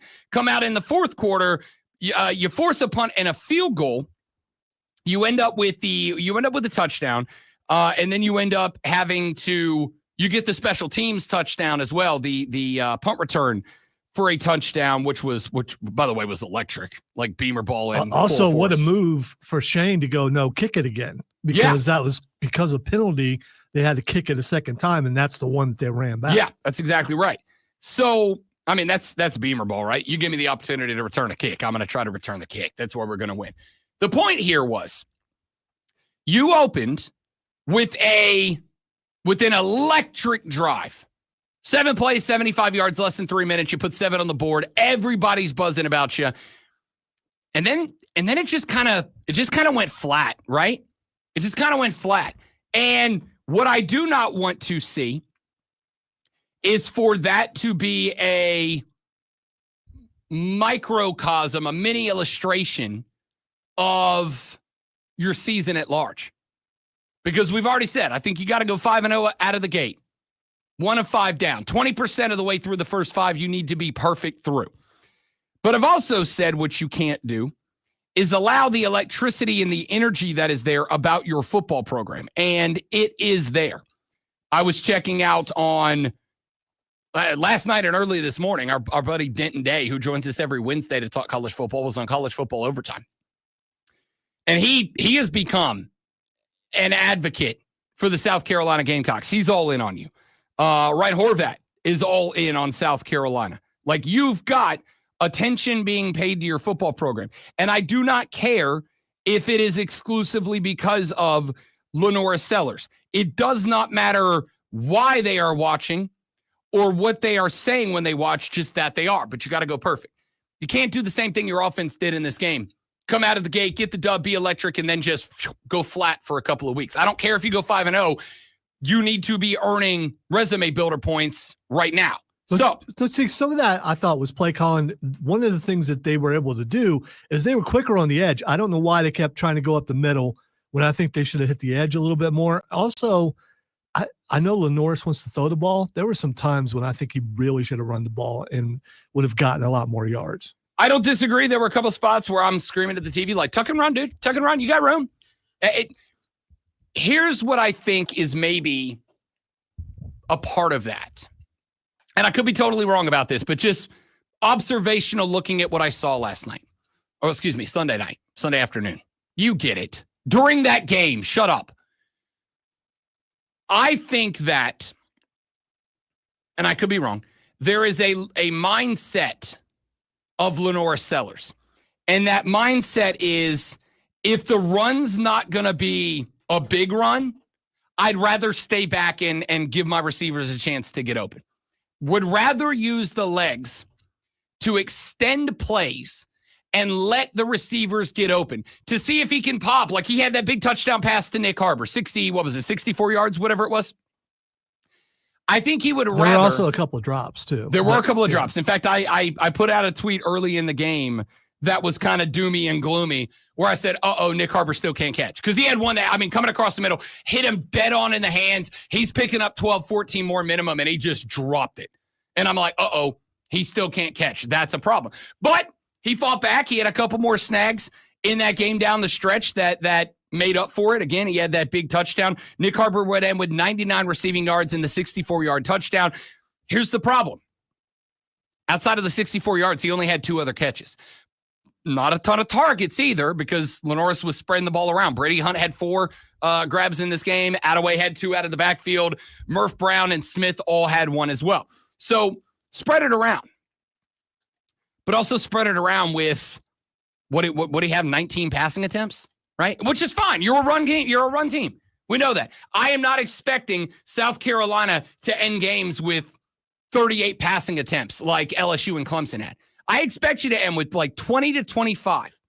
But I think there is a mindset with Lenora Sellers that will need to be worked on of, if I get past the line of scrimmage, it needs to be for a big play. It needs to be for a first round down run. It needs to be for 8, 9, 10, 11, 12, whatever yards. It needs to be for a big run. I think it needs to be ingrained into Lenora Sellers. Man, a 5-yard run and a slide is fine. Like, honestly, not every tote needs to be a highlight. Not every time you decide that I'm going to break one, does it need to be, I need to break one. Sometimes it's okay to go, all right, I got guys down the field that are covered up. I see the nameplate on the back of a number of defensive jerseys. Yeah, there's one guy out there. I'm going to get to the second level. I'm going to pick up 5 and I'm going to slide. I don't need you to go out there and only run the ball when it's for 10 plus, right? Take those 5-6 yard runs, slide, get down, give your team a chance to continue to succeed.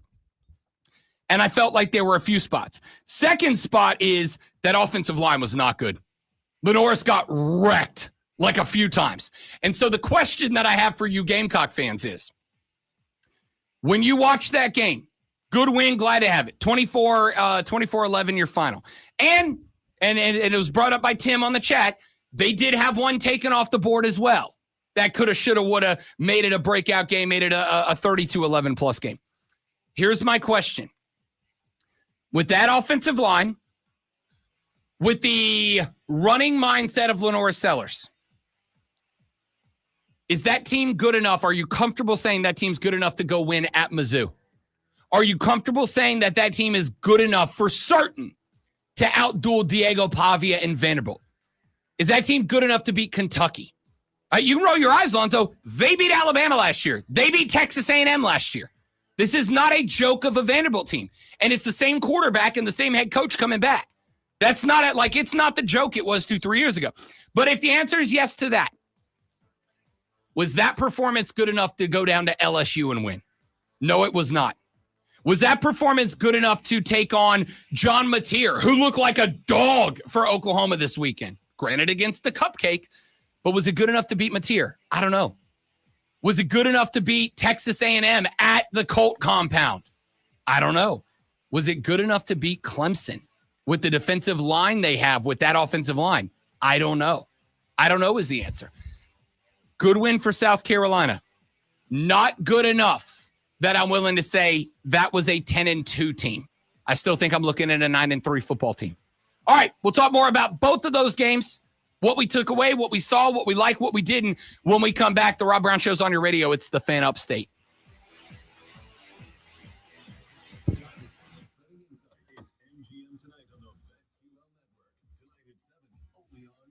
All right, dude's going to hit the restroom. Y'all stay right there. We will be right back.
right, we're back, people. Thanks for hanging in there. Appreciate it. I mean, LSU's receivers are good, but they're not what they were when they were wide receiver U a few years back. They're not Jeremiah Smith and Ryan Williams. I'll put it that way. They're good. But no, you should not have gotten cooked the way you got cooked in the defensive backfield for sure. Jeremiah Smith drops the balls too. For sure. He only had, a couple of catches in that game, right? Well, he looked you bad out saw of the the game. breakdown. He was getting triple teamed and quadruple teamed. Yeah. Cornell Tate and some other guys need to step up. Cornell Tate's the guy. Cornell Tate specifically. Yeah. I would agree with that entirely. This killing time is killing me. Transform your business today. Dial 877-WEB-NOW1 for a free digital consultation with AmericanEagle.com. eBay has reinvented vehicle buying. From click to click, everything's covered. Ever try to buy a car online and end up in a parking lot with a stranger and some blind trust? That era is over. Now with Secure Purchase, eBay isn't just where you find your car. It's where you buy it, start to finish. Title, financing, registration, delivery, it's all built in. This is the modern way to buy your next ride on eBay. eBay, things people love. Secure Purchase is powered by Caramel Dealer Services, LLC, and eBay subsidiary. Some people just know you can save money on car insurance by checking Allstate first. Like to check if they're going for it on 4th down before going to the concession stand. Yeah, give me 3 hot dogs, 2 jumbo fries. Baby! What? Hey, buddy, you want cheese with those? Yeah, checking first is smart. No. So check Allstate first and see what you can save. You're in good hands with Allstate. Potential savings vary, including based on how you buy, subject to terms, conditions, and availability. Allstate North American Insurance Company and affiliates of Northbrook, Illinois. From the Ingles Market Studio.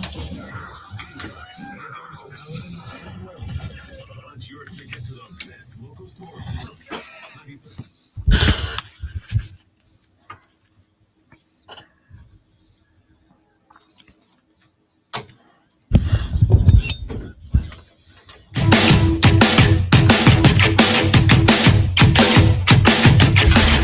All right, your segment, your thoughts here on the Rob Brown Show and the Fan Upstate. The phone line, 844-326-3663, 844-FANFONE.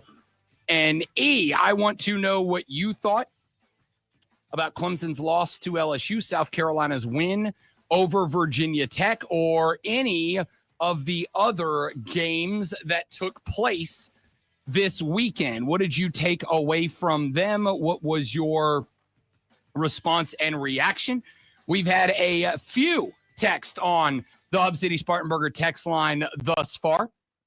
Let's go back and respond to those texter when I said back in the earlier segment, based on what you saw Saturday night, and based on the fact that the last time that Clemson went to Atlanta in a very similar situation, expectations were high, and Georgia Tech gave you all you wanted. If you're a Clemson fan, would you bet right now, for certain, for sure, that you would beat the rambling wreck of Georgia Tech in a game on the road in Atlanta? I know Georgia Tech did not look out of the gate against Colorado as good as I thought that they would. I also know that week 1 is here on the show. Well, actually, weekend. Because while everybody else does overreaction Monday, I would rather do regular reaction Monday. Let's react to what we actually saw and not push the panic button or the overconfidence button on a bunch of different stuff. So, texter said, Rob, Clemson played a far superior opponent than Georgia Tech. I don't disagree with you. Again, Brian Kelly's LSU. The reason that I was pushing pause on LSU was not talent. It was the question of, is Brian Kelly going to be able to keep his team on the same page? Is Brian Kelly going to be able to prevent LSU from breaking down and freaking out? And so far in week one, the answer to that was yes. A lot of football left to be played. A lot of tough opponents ahead of the LSU Tigers. Just like there's a lot of football left ahead of Clemson to not slam the abort mission button just yet.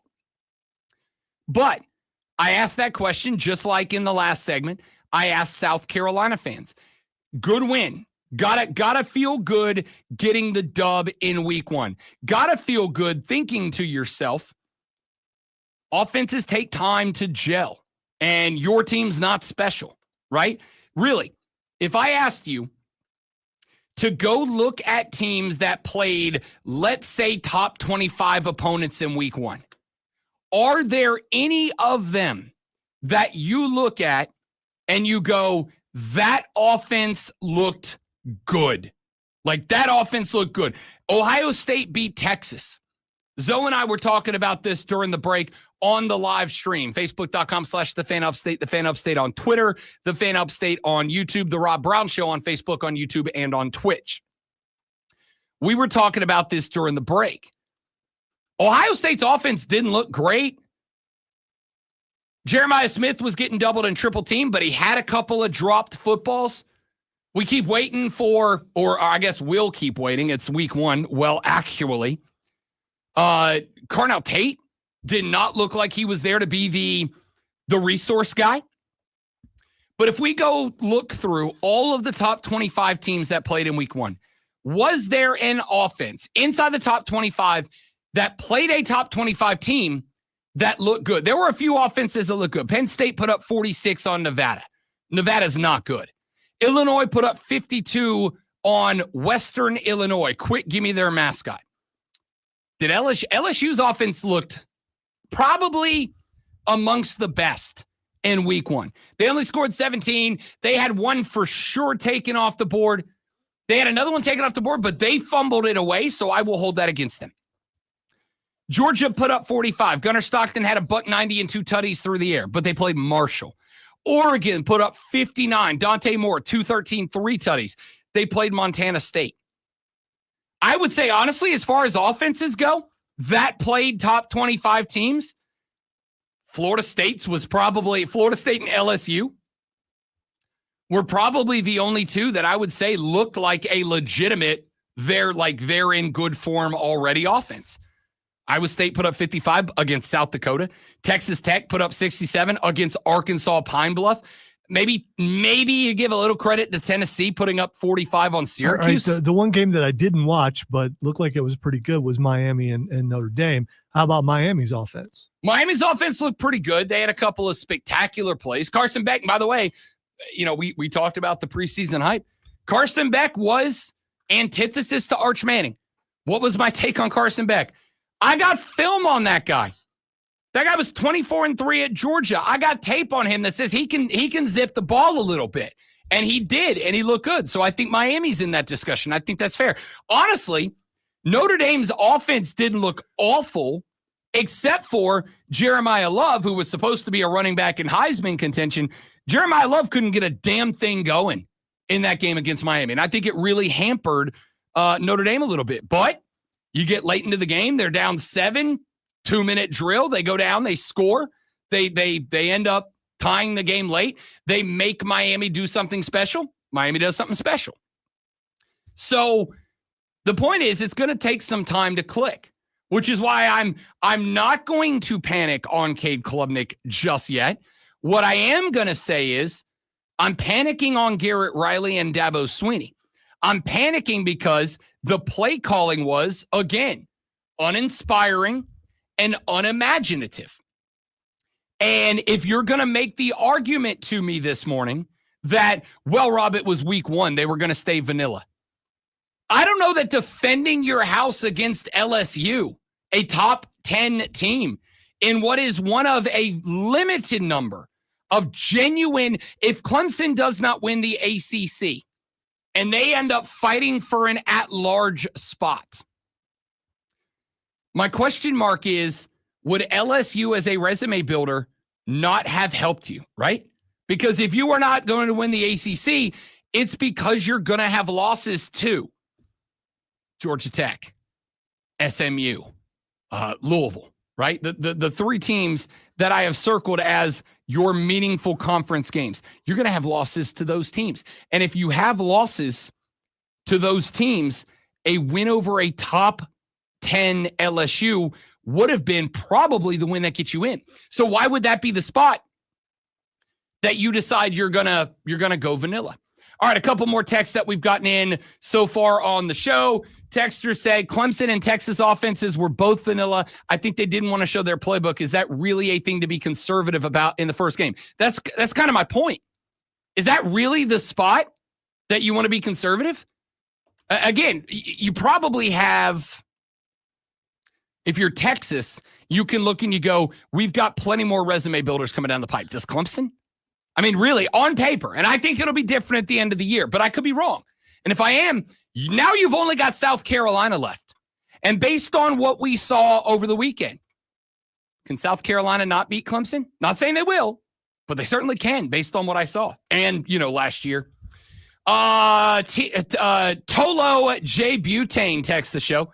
J. Butane says, I covered this on the fan Facebook prediction post. Long story short, fire Dabo. Yeah, I'm going to let you Clemson fans have that discussion. All right. I just don't know that right now after 1 week, it's my spot to weigh in on that. Here's what I am going to say.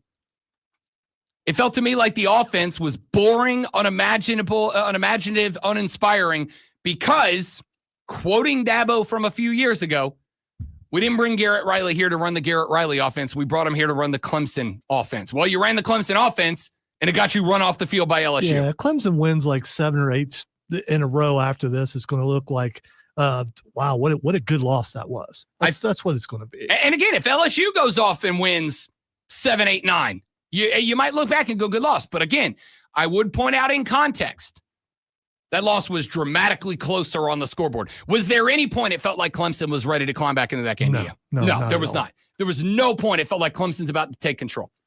Texter said, Shula is hamstringing Lenoris in the run game. He didn't run much in the bowl game or Sunday. There were multiple spots in both games that he should have.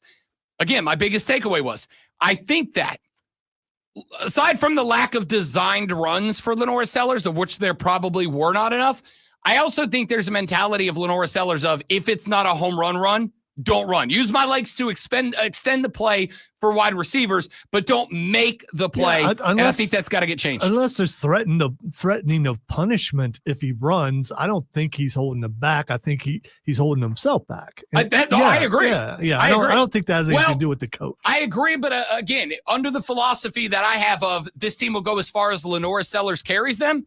If Lenoris is holding Lenoris back, Lenoris is holding the team back because he is the metric by which they will accomplish or not accomplish. Joey texted the show, said regular reaction, FSU winning versus Alabama cements my 8-4 prediction for Clemson.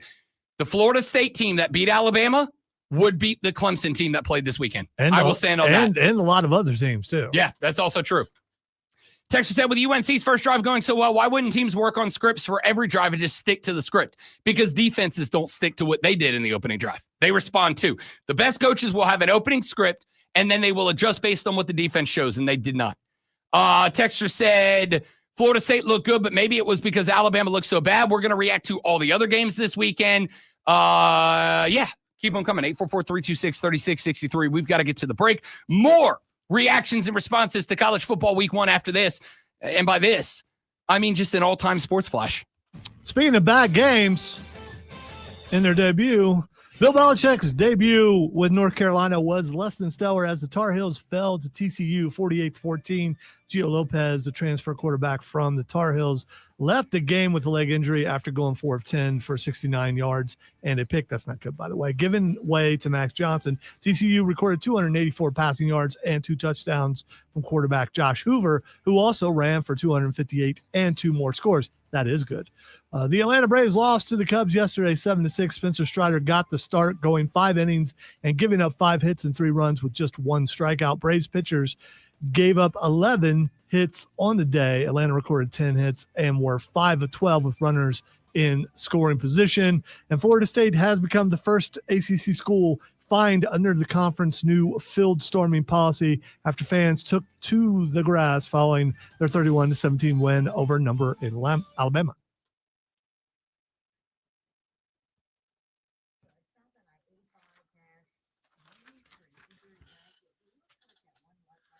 Alabama, also known as Alabama.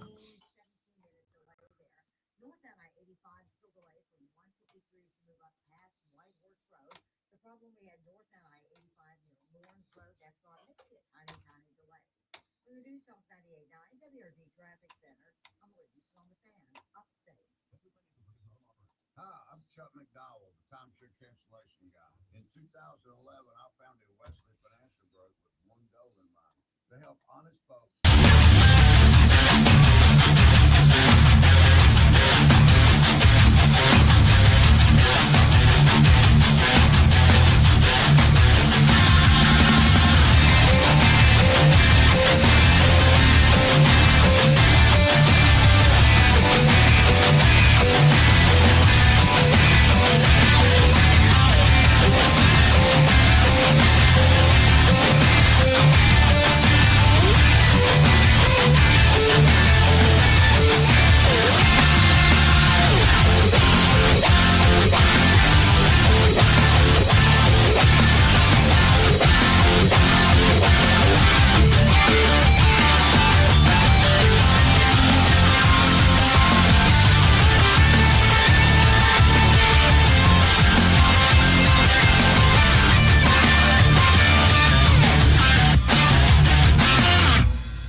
Winning. The Rob show is on your radio. It's the Fan Upstate. Hello, people.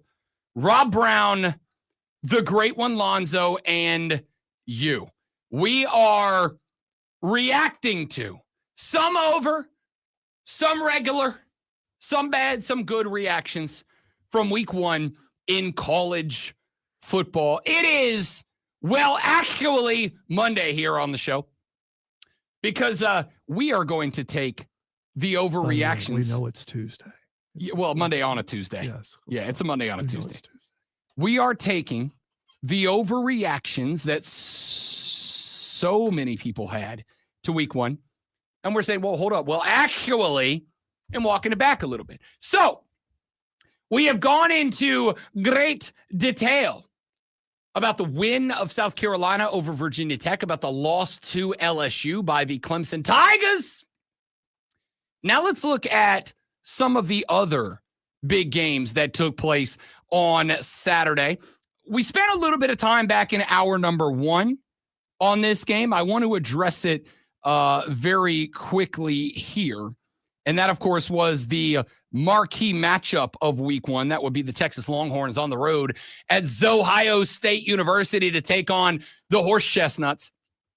14-7, Ohio State gets the better of Steve Sarkisian and the Texas Longhorns. And I got like a lot of thoughts on that game. The first is I shan't pile on Arch Manning because a lot was placed on this guy, right? Like a lot was placed on this guy.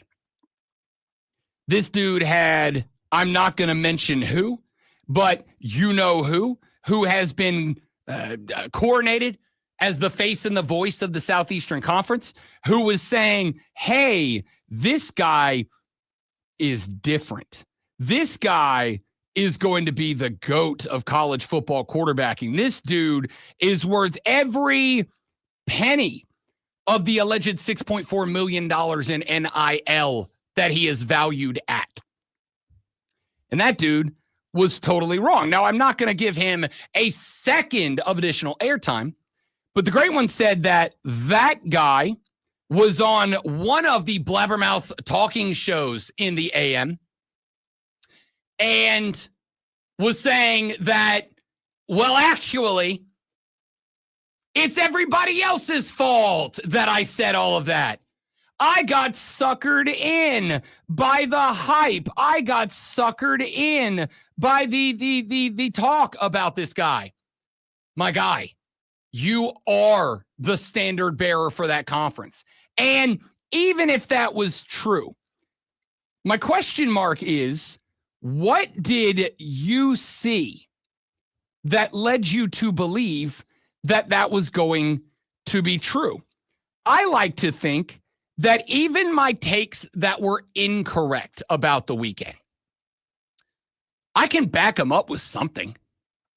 Even my takes that turned out to be wrong, Clemson beating LSU, I can back it up with something. You may look and hell, I may look and go, hindsight's 2020. I misread what I saw. But I can back it up with something. So I am not piling the loss on Arch Manning. I will start off with the obvious thought. Dude was on the road at a raucous environment, taking on the reigning defending, taking on a team that was quite literally hanging the banner that day. You add on to the fact that it was a very emotional day with Lee Corso doing his final college game day and selecting the Buckeyes, which, by the way, as a very brief aside,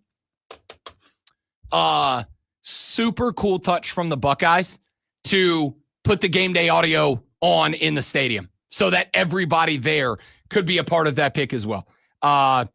Exactly what I thought. Saturday was like, when Saturday ended, I went over to the wife and I was like, hey, I'm going to get a beer. I'll be back in a little while.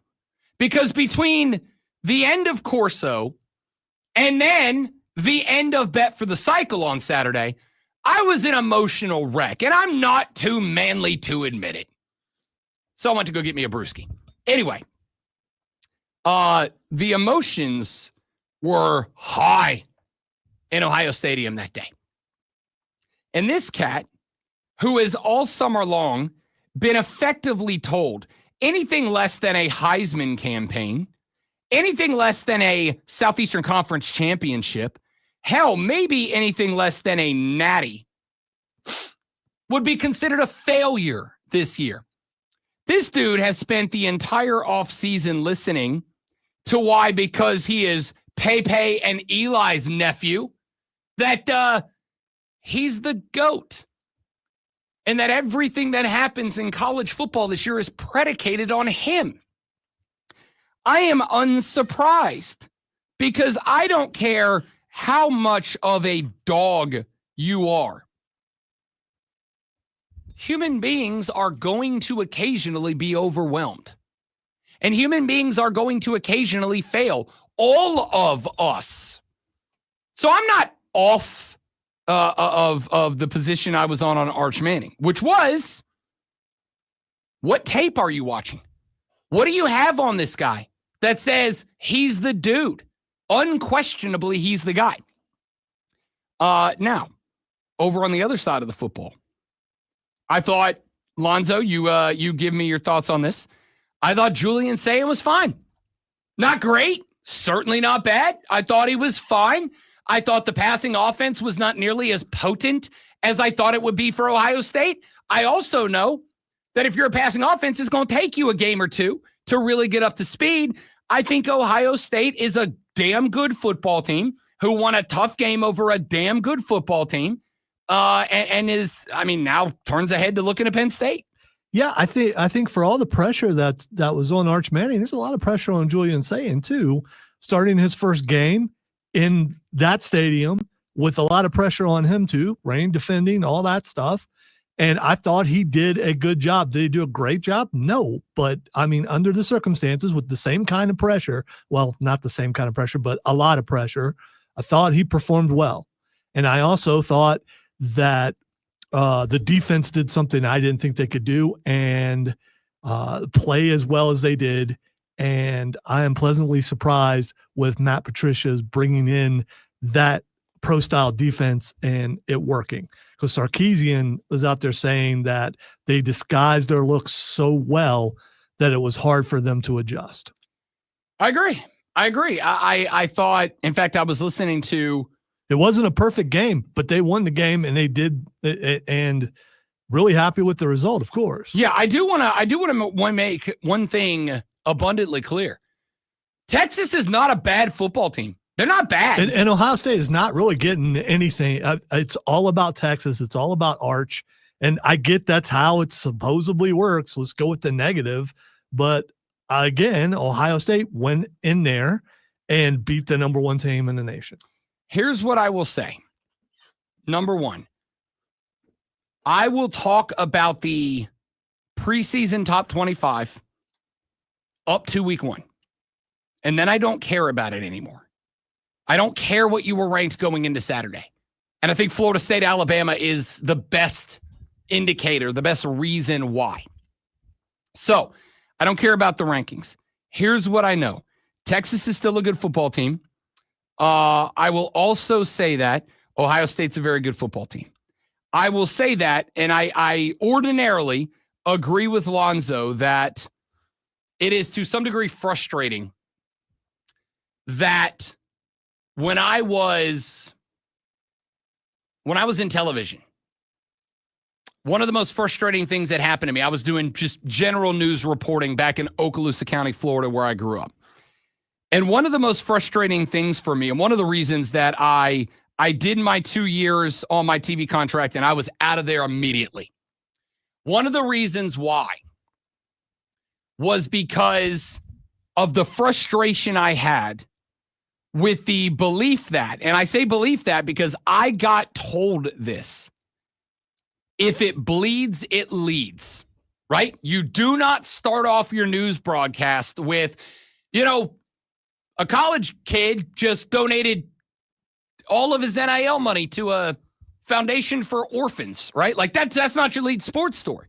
Your lead sports story is Clemson lost and Clemson fans want Dabo fired. Like, that's your lead story. If it bleeds, it leads. And that frustrated me greatly. But here's the thing. I don't think talking about Texas today is it bleeds, it leads. I don't think that Ohio State fans should be necessarily taking it personally. And here's why. Ohio State looked good. They did not look like an undeniable juggernaut, right? They looked okay. They looked good. They looked like they could probably hang with anybody in America. The problem, and I think the reason the conversation today is about Texas and not Ohio State, is because Texas looked bad. Texas looked bad. Offensively, Texas looked bad. I thought Texas defense did a pretty good job. They were fine. They were fine. They did a good job up against a team that was replacing 2 All-American running backs, that was replacing a starting quarterback with a guy who threw 12 passes last year and had a bunch of hype on him. I do not think that Ohio State looked, holy crap, like they're clearly number one. Texas definitely looked like they had no business being ranked anywhere in the top 5. That's why the conversation is about Texas. I think that this game basically came down to Arch Manning, 17 of 30, 170, and 1 touchdown, and a pick. I think Arch Manning was nowhere near living up to hype. And the hype that came along with Arch Manning made the hype about the Texas offense also, they're going to be one of the greatest offenses of all time. And they looked bad.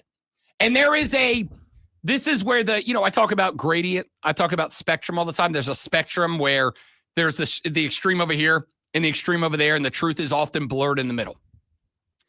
When we talk about, this is a conversation that I've watched people have about Alabama, Florida State for the past couple of days.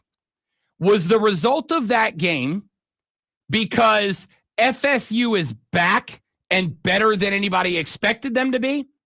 Or was the result of this game because Alabama is actually a bad team?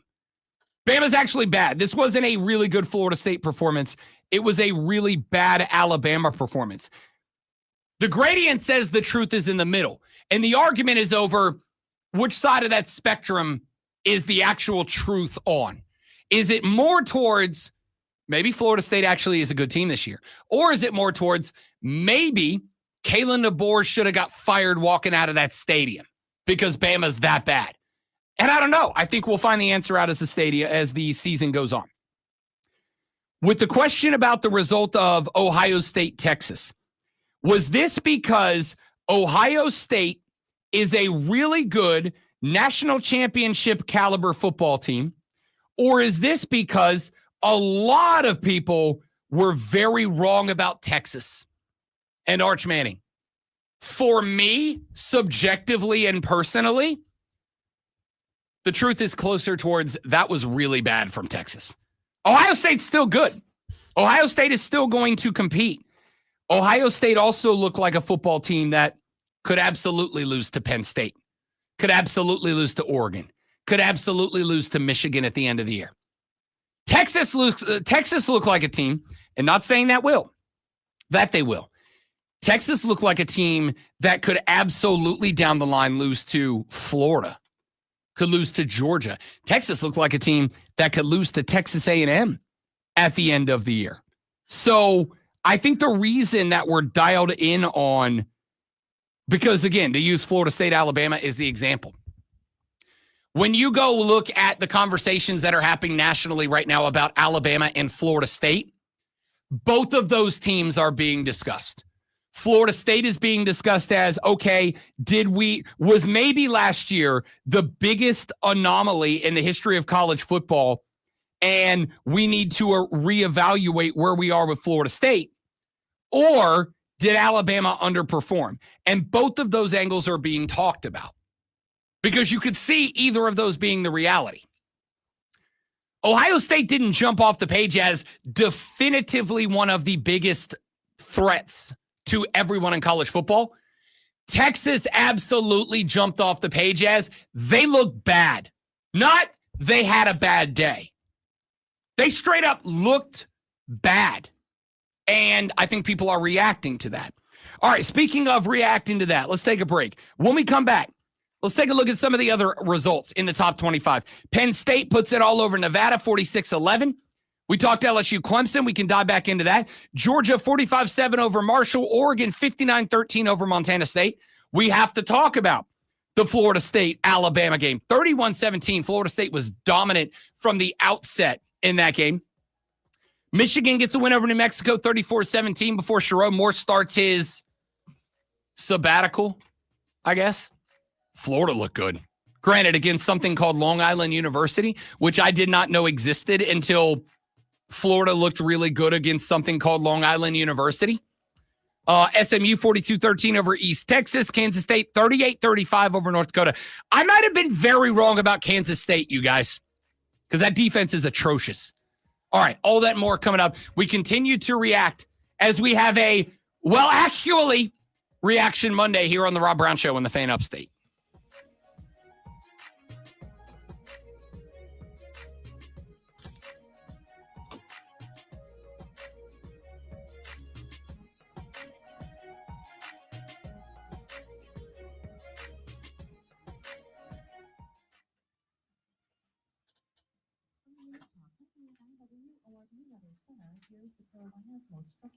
All right, guys, stay right there. We'll be right back.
Lee Corso signed off for the final time from ESPN's College Game Day on Saturday. And how about those picks? 6-0. Yeah. 6-0. Not bad. Somebody posted on one of the gambling social media things that I follow that had you followed, and I am furious at myself that I didn't find a way to get this done. If you had followed Lee Corso's picks for the 6 games that he selected on his final College Game Day, you would have gotten a payout of 19-1. Bet $100, win $1,900 back if you would have followed Coach's picks on his final College Game Day. Lee Corso went 6-0 and cashed a 6-leg 19-1 parlay. Pretty good. So, Corso signs out, and it was as we were starting Bet for the Cycle. The final episode of Bet for the Cycle was on Saturday. I will say that Deck and I are working on some new stuff, so we ain't done just yet, for those of you that enjoyed that show. But we were talking as we were going on the air, as Corso was running through his final 6 selections, including his final headgear selection, where he put on that last time the Brutus the Buckeye head. Nut head. It's a head because there's head nut. There's a face on it. There's a face on it. So that makes it a head, right? Yeah, but it's also a nut. Yeah. So are a lot of people driving down 385 right now. Fair enough. So we got to talking about this because it has been clear and obvious that ESPN is trying to figure out who's that next guy. They're trying to figure out who's the next Lee Corso. And while as much as I actually do like Pat McAfee, I don't think it's Pat Mac. And the reason I say I don't think it's Pat Mac, as somebody who loves Pat Mac, is that respectfully, because again, I do like Pat McAfee. Respectfully, McAfee plays to a specific type of college football fan. He's not for everybody. I've got people that I love dearly who do not like Pat McAfee. They think he's obnoxious. And I get it. A lot of people think I'm obnoxious. With great regularity, as a matter of fact. Over on Fox Sports, their counter to Pat McAfee is Barstool's Dave Portnoy. I watched a little bit of Big Noon Kickoff on Fox when ESPN Game Day was on commercial. And I'm going to tell you, nope, that ain't it. That ain't it at all. So I got into a conversation with friend of the show, Joey B. And we were kind of talking about this. I was talking about it off the air with Double D and Cody Decker as well. I don't think college football has a face of right now. I don't. Because, and I don't know if this is fixable. Do they need one? Does college football need a face? Can it just be a bunch of people? I don't think that in 2025, I don't think that there is anything that doesn't have a the face of. I don't think there's anything that doesn't have a the face of blank. So maybe, but I don't know is the answer. Even if it's not of college sports. Game Day was relatively successful over the past couple of years when Lee Corso has been limited, whether it was because of COVID or because of health issues or whatever. But the question is there a next that guy? Is there a next that guy? Is there a next Lee Corso? Is there a next that guy? And I don't think that there is. Like, I don't think it's Pat. The reason that Lee Corso was special was because Lee and the way that he broadcasted, Lee was kind of acceptable to everybody. You could be a 22-year-old frat bro drinking straight out of a keg in the frat house and you could love Lee Corso. You could be a 45-year-old college mom whose kid was in college and you were only watching because your baby boy or baby girl went to Clemson or South Carolina and you just wanted to like see what Lee had to say about your precious little baby squad. He could speak to, the former football playing dad who was still living in the glory days. He could speak to the guy who was an X's and O's guy because coach did enough football breakdown. He was always just a little unglued. Just a little, not a lot, just a little, just enough to kind of have the vibe. I don't think there's that guy. McAfee is an absolute bro, over the top all the time. Again, I love it, but I'm also accused of being over the top all the time. Portnoy, not my guy. He's just like, he's antagonistic for the sake of being antagonistic, and that's not it to me. I just don't think there's that next guy. I don't think there's that guy that can, pardon the expression, pick up the headgear and be the next Lee Corso. I wondered if it was going to be Nick Saban. But here's the thing. The best of Saban has been brought out by Pat McAfee, right? But even with the best of Saban being brought out by Pat McAfee, do you see Saban being the guy that puts on the headgear at the end of the episode? I kind of don't. Like, maybe he is. Maybe he buys into it. Maybe he's like, I'll do it out of tribute to Corso. I don't think they're going to do that anymore. Well, I don't necessarily mean just literally putting on the headgear. I mean, do you see Saban having an end of show gimmick that also we love this. Like, we loved it. We love this. We love Corso's headgear pick. We love whether he was, putting on the Buckeye and playing to the crowd or, putting on the Buckeye when he's in Michigan and antagonizing the crowd.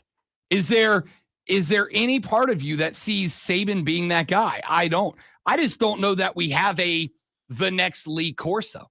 And again, maybe Lonzo's right. Maybe we don't need it. Maybe college football is so big and so massive and so monumental. Maybe we don't need it anymore. But at the same time, one of the reasons we love sports is our connection to people, right? I went yesterday. The lady friend and I went out yesterday. We went to a local brewery. And we went to the local brewery to watch Coco Gauff and Naomi Osaka at the U.S. Open. And there was a guy that walked in while we were sitting there with the puppers having a couple of brewskis. Guy walked in a Clemson shirt. And as he walked by, I was like, oh, man, still rocking the paw, huh? And he's like, yeah. He said, I need my people to know we're still out here. I'm like, I respect that, right? But the reason that guy was willing to wear that shirt was to connect with other Clemson fans, to commiserate with them. We love the people in sports. In fact, I think we love the people more than we love the sports themselves. So with that being said, my question is, if Lee Corso has kind of been the face and the voice of the people in a landscape dotted by experts telling you Arch Manning's the greatest of all time, do we have that next guy? I don't know. All right, let's take a break. When we come back here in just a moment from right now, Bill Belichick got it handed to him yesterday. Kalen DeBoer is now all of a sudden getting roasted in Tuscaloosa, Alabama after getting handed it to him by the Noles. Dabo Swinney lost at the crib. Whose week one is the most depressing? Whose week one is the one that they would most like to forget? We'll address that when we come back on the Rob Brown Show in the Fan Upstate.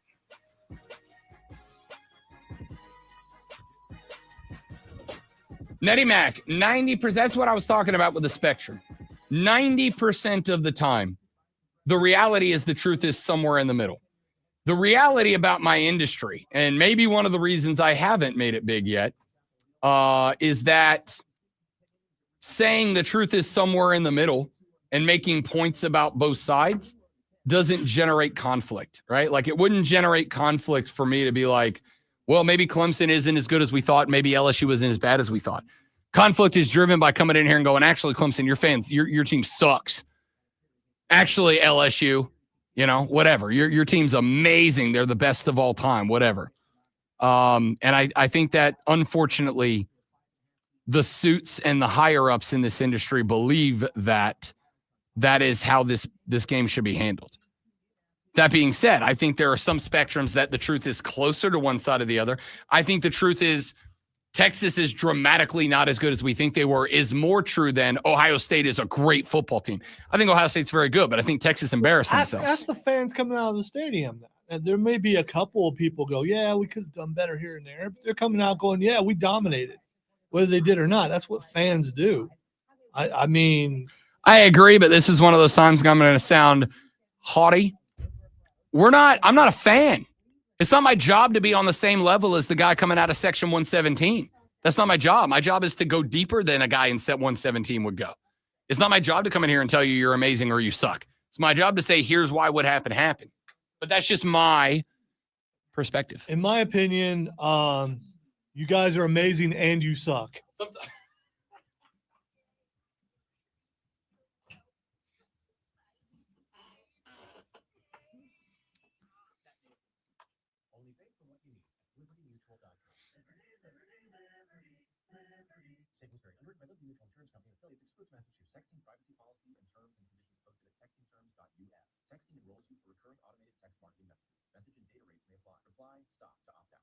There's a lot on the line in divorce. This is Joe Cordell of Cordell & Cordell, the largest family law firm in the country. When you find yourself facing divorce, you need a partner you can count on. Connect with the local divorce attorney today. Text OFFICE to 32 32 32. OFFICE to 32 32 32. 55 BD Greenville. Get ready to sing your heart out, savor every bite, and raise a glass to 20 incredible years of euphoria. Greenville's very own Food, Wine, and Music Festival returns September 18th through the 21st. Indulge in multi-course dinners, sip through intimate wine and spirit tastings, enjoy dishes from the South's finest chefs, and soak in the sounds of live performances all weekend long while supporting upstate nonprofits. Visit euphoriagreenville.com to get your all-inclusive tickets today. Partner with the business that's ready to work for yours. The Home Depot. We supply the support your job needs with a level of North Carolina football put out a tweet that said, excited to showcase our program this fall on Hulu. And TCU responded with, when does episode 1 come out?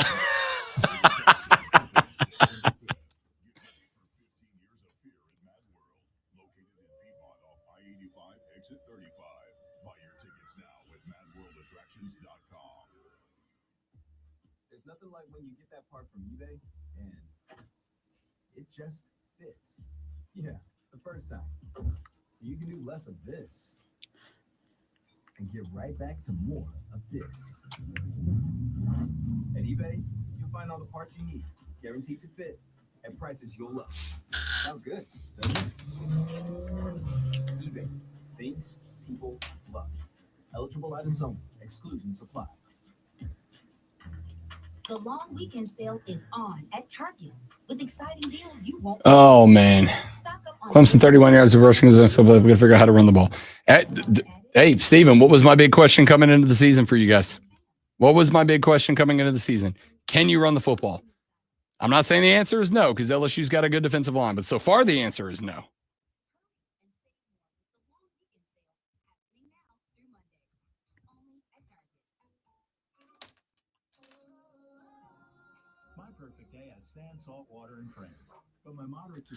Okay, I don't believe that. Dude took a big potato and he took a paper towel and he wetted the paper towel and he stuck the potato in the paper towel and microwaved the potato in 3 minutes and it was done.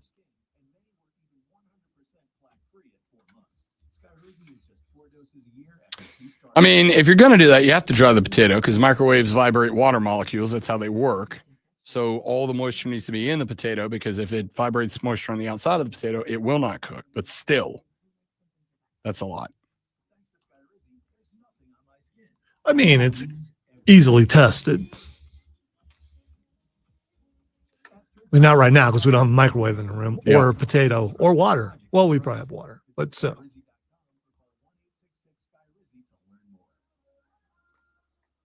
the Ingalls Market Studio, The Fan. Upstate, 97.7 FM Greenville, 97.1 FM Spartanburg. Always live from the free Odyssey app. Now, the Infinity Sports Network.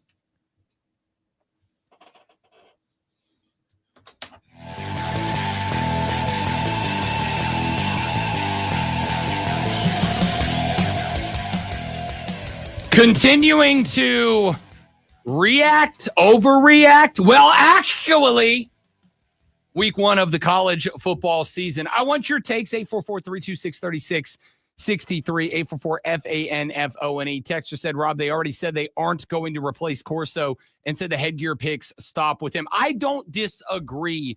I understand that. I shouldn't say I disagree. I know that.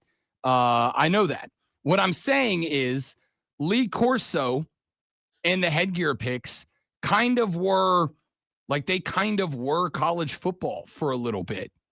He was kind of the personality when it came to football. And I guess part of this is that one of the issues I have is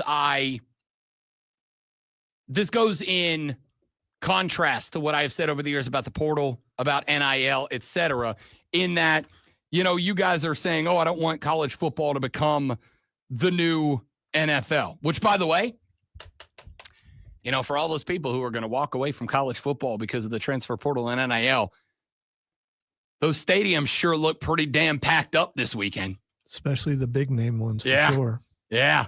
Hell, the folks down in Coral Gables had Hard Rock Stadium packed up. Hard Rock Stadium is 21 miles away from the University of Miami, and it was packed TF up. So, no, you're not going anywhere. But put that aside. One of the few places I am going to take a stand and say I do not want college football to become in the NFL is the way that it is covered. I understand that local writers, local radio dudes like me are always going to play into the passion for the fan bases they cover and the hatred of the rivals that they cover. I get it. What I do not want is college football to devolve to where guys like that one guy, and I don't have to go any further. You already know who I am talking about. Guys like that one guy end up being the only guy that's brought on to talk about college football, right? At least when you had Lee up there being the talking head for college football, you knew he wasn't going to be a guy who was just going to say outlandish stuff to get social media clips. I don't want us to devolve there. That's really all I'm saying. That's really all I'm saying. All right, let's get a couple of other reactions, overreactions, underreactions. Well, actuallys here on the Rob Brown Show in the Fan Upstate. Looking at some of the other top 25 games from the weekend. Here's my thought. A great weekend of college football. Thoroughly enjoyed it. Who had the week 1 that they wish to forget the most? Which team, player, coach had a week 1 that they would most like to forget? That's easy. Alabama. I think Alabama's got to be a front runner for that award. Because not only did they lose, they got their butts beat by a team that won how many games last year? That would be 2, Bob. Mm-hmm. 2-10 last year with the Florida State Seminoles. Alabama goes into Tallahassee, Florida over the weekend, and they walk out not just getting the L, but getting a fat L, 31-17. Alabama scored on their opening drive. You went, here it goes for the Noles. Florida State dominated every drive after that the rest of the ride. Shout out to Ty Simpson, who for Alabama, the QB, one of those QBs we had questions about. Shout out to Ty Simpson, who was a dog, a fighter, was out there busting it till the end. But shout out Thomas Castellanos, starting quarterback for Florida State. This was a dude who talked a bunch of bleep about Alabama during the offseason. He said at one point, Nick Saban's not coming to save them. And he took a lot of crap for that. Yeah, he's about to sell $1 billion in T-shirts that say Nick Saban didn't come save them, as he has already got that working on the internet already. I think Kalen DeBoer might be the answer. Now, again, I'm not out on Alabama, like at all. I'm not out because I said a number of times this offseason, and I asterisked it every single time. Could be very wrong about this. But I don't think Florida State is going to be as 2-10 bad as a lot of people thought they were going to be. I don't think that Florida State is going to be the doormat that a lot of people think it was going to be. I think Florida State had in back-to-back years, 2023 and then 2024, I think Florida State lived on both ends of that spectrum that we talk about. In 2023, Florida State nailed the transfer portal. Jordan Travis, Johnny Wilson, Trey Benson. I think they nailed the transfer portal in 2023. And their reward for doing so was a 13-0 regular season undefeated record, an ACC championship, and unfortunately for them, becoming the only undefeated conference champion to this date to be left out of a college football playoff, which is, I'm still going to argue, one of the greatest atrocities in college football history.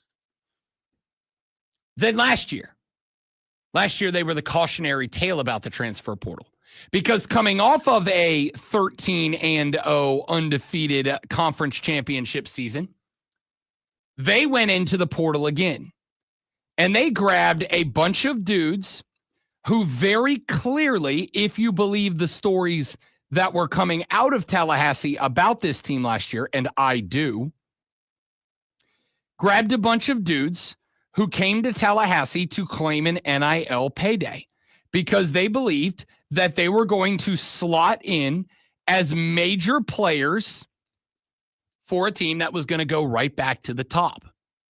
And as soon as adversity struck that football team, a lot of the guys, again, if you believe the behind-the-scenes reporting that came out of Tallahassee, a lot of those guys who were in it for an NIL payday quit. They quit on the team.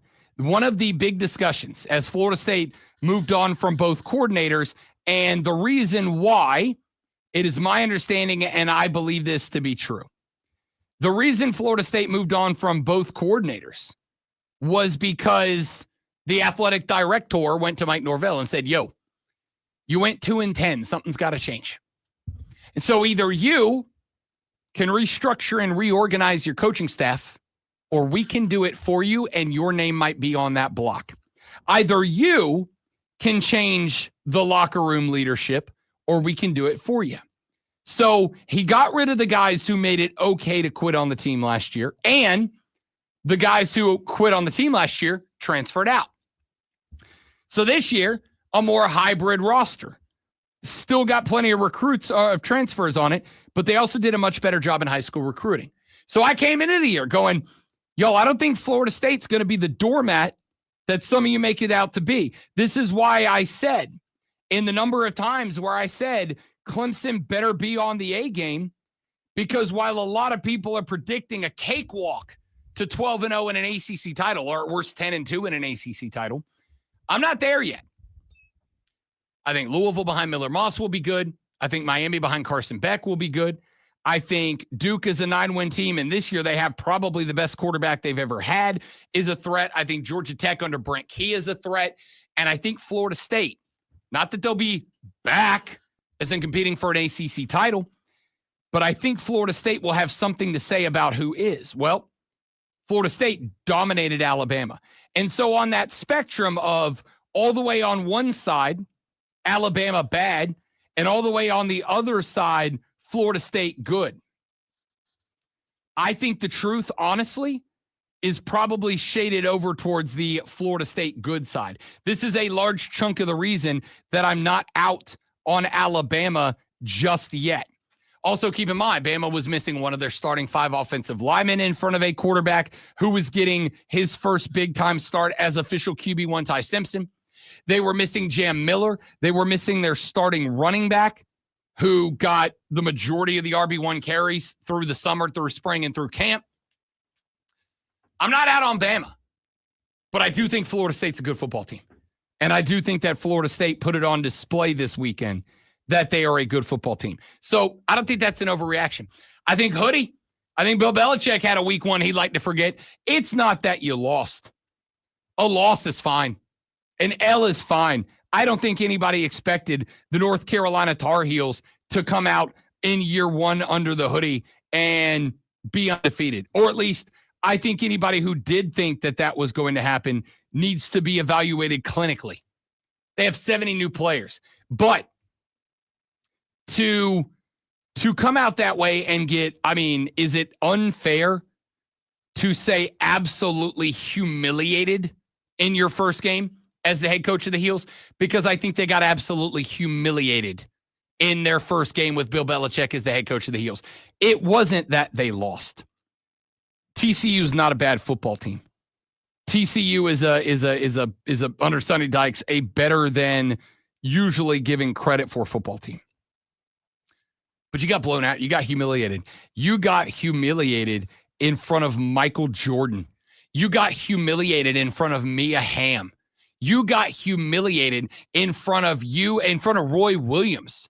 You got humiliated in front of UNC royalty.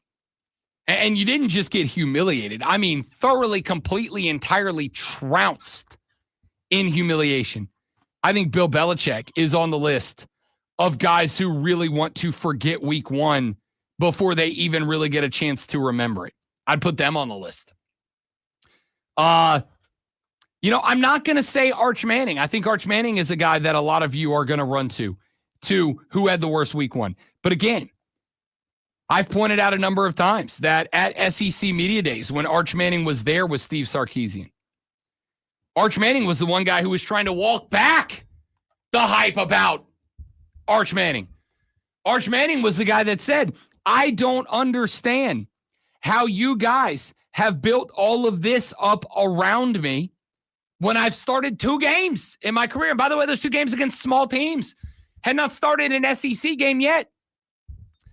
But I think if you're going to pick somebody from that game, I think Steve Sarkisian is a guy who wishes he could forget week 1. And I know he came out at his presser and he did the whole, they're a really good team. And, we're not going to be judged on this loss. I agree with him. But goodness gracious, if the play calling was bad because Arch isn't ready, then I have to ask the question, how did you not have a plan B ready to roll? How did you not have more in the bag ready to bail him out? You had to know that he wasn't that ready. I'll give you another guy who had a bad weekend I think they want to forget. Cade Klubnik. Now I put it on Garrett Riley, and frankly, I put it on Dabo Sweeney. But Cade Klubnik had chances to shine, and he never did. We're going to talk more about that game and the rest of the games, as well as get you set up for NFL Week 1 coming up in the final hour of the Rob Brown Show. Now, to get you set up to talk about all the important things happening in sports, here's Lonzo with a Sports Flash. There are a lot of horns down hate crime going on in the Horseshoe Saturday. I don't know if you noticed that. Bill Belichick's debut with North Carolina was less than stellar as the Tar Heels fell to TCU. 48-14, Gio Lopez, transfer quarterback for the Tar Heels, left the game with a leg injury after going 4-10 for 69 yards and a pick. Giving way to Max Johnson's TCU recorded 284 passing yards and 2 touchdowns from quarterback Josh Hoover, who also ran for 258 and 2 more scores. The Atlanta Braves lost to the Cubs yesterday, 7-6. Spencer Strider got the start, going 5 innings and giving up 5 hits and 3 runs with just 1 strikeout. Braves pitchers gave up 11 hits on the day. Atlanta recorded 10 hits and were 5-12 with runners in scoring position.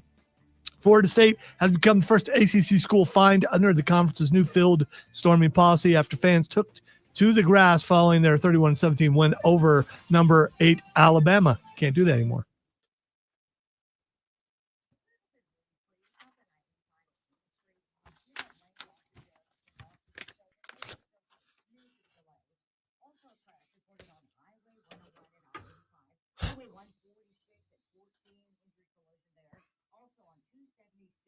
Woodruff Road, and a new one reported Cleveland Street and Church Street, at least one lane blocked. From the News Talk 98.9 WRD Traffic Center, I'm Lori Houston on the Fan, Upstate. Your access to cutting-edge pain relief just got even easier. QC Kinetics now offering virtual consultations for new patients. Hey, it's Rob Brown. If you are living with chronic joint pain, you can now meet with a QC Kinetics medical professional from the comfort of your own home. This all-new telemedicine platform is an exciting and time-saving option. It can either be by phone or video conference, and you will get one-on-one attention to evaluate your situation. If you're a candidate for regenerative medicine, you can get your treatment scheduled on the spot and be on your way to lasting relief. QC Kinetics is the nation's leader in cellular-level regenerative medicine. Their treatments can restore and repair damaged joint tissue using natural growth factors, not drugs, not steroids.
Awful?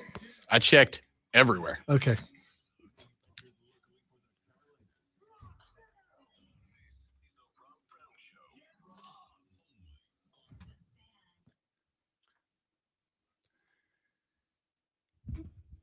The Rob Brown Show back on your radio. It's the Fan Upstate. Well, actually, Monday rolls on.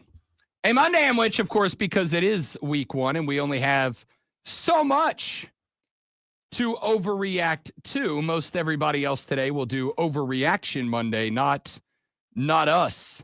We do, well, actually, Monday, where we react to other people's overreactions. After the weekend that was in college football, I would like to say that my stance on preseason polls has been solidified. That is to say, I am fine with having them because how much sexier did number 1 versus number 3 look with those numbers out next to the names? How much sexier did number 4 versus number 9 look with those numbers out next to the name? I get it. But here's what else I would say. I think week 1 AP poll, week 1 coaches poll, I think those polls should be completely disconnected from the preseason poll. You should not look at the preseason poll and say, well, Texas was number 1 and they lost to number 3, so we're only going to drop them to like number 6. Because I will tell you, Penn State looked better. Ohio State beat them. Georgia looked better. Notre Dame looked better despite the loss. Oregon looked better. LSU looked better. Miami looked better. I would say the University of Texas, despite a loss on the road, the loss being on the road, and the loss being to the number 3 team in the country, based on not even really eye test, based on numbers, right? Because the whole concept of subjectivity in the eye test is what a lot of people lean on in regards to, yes, I did call it Tuesday. It's Monday on a Tuesday. It is Tuesday. I'm aware. Thank you, Shane, a.k.a. Shane Newsbreaker, on our live stream, which you should watch.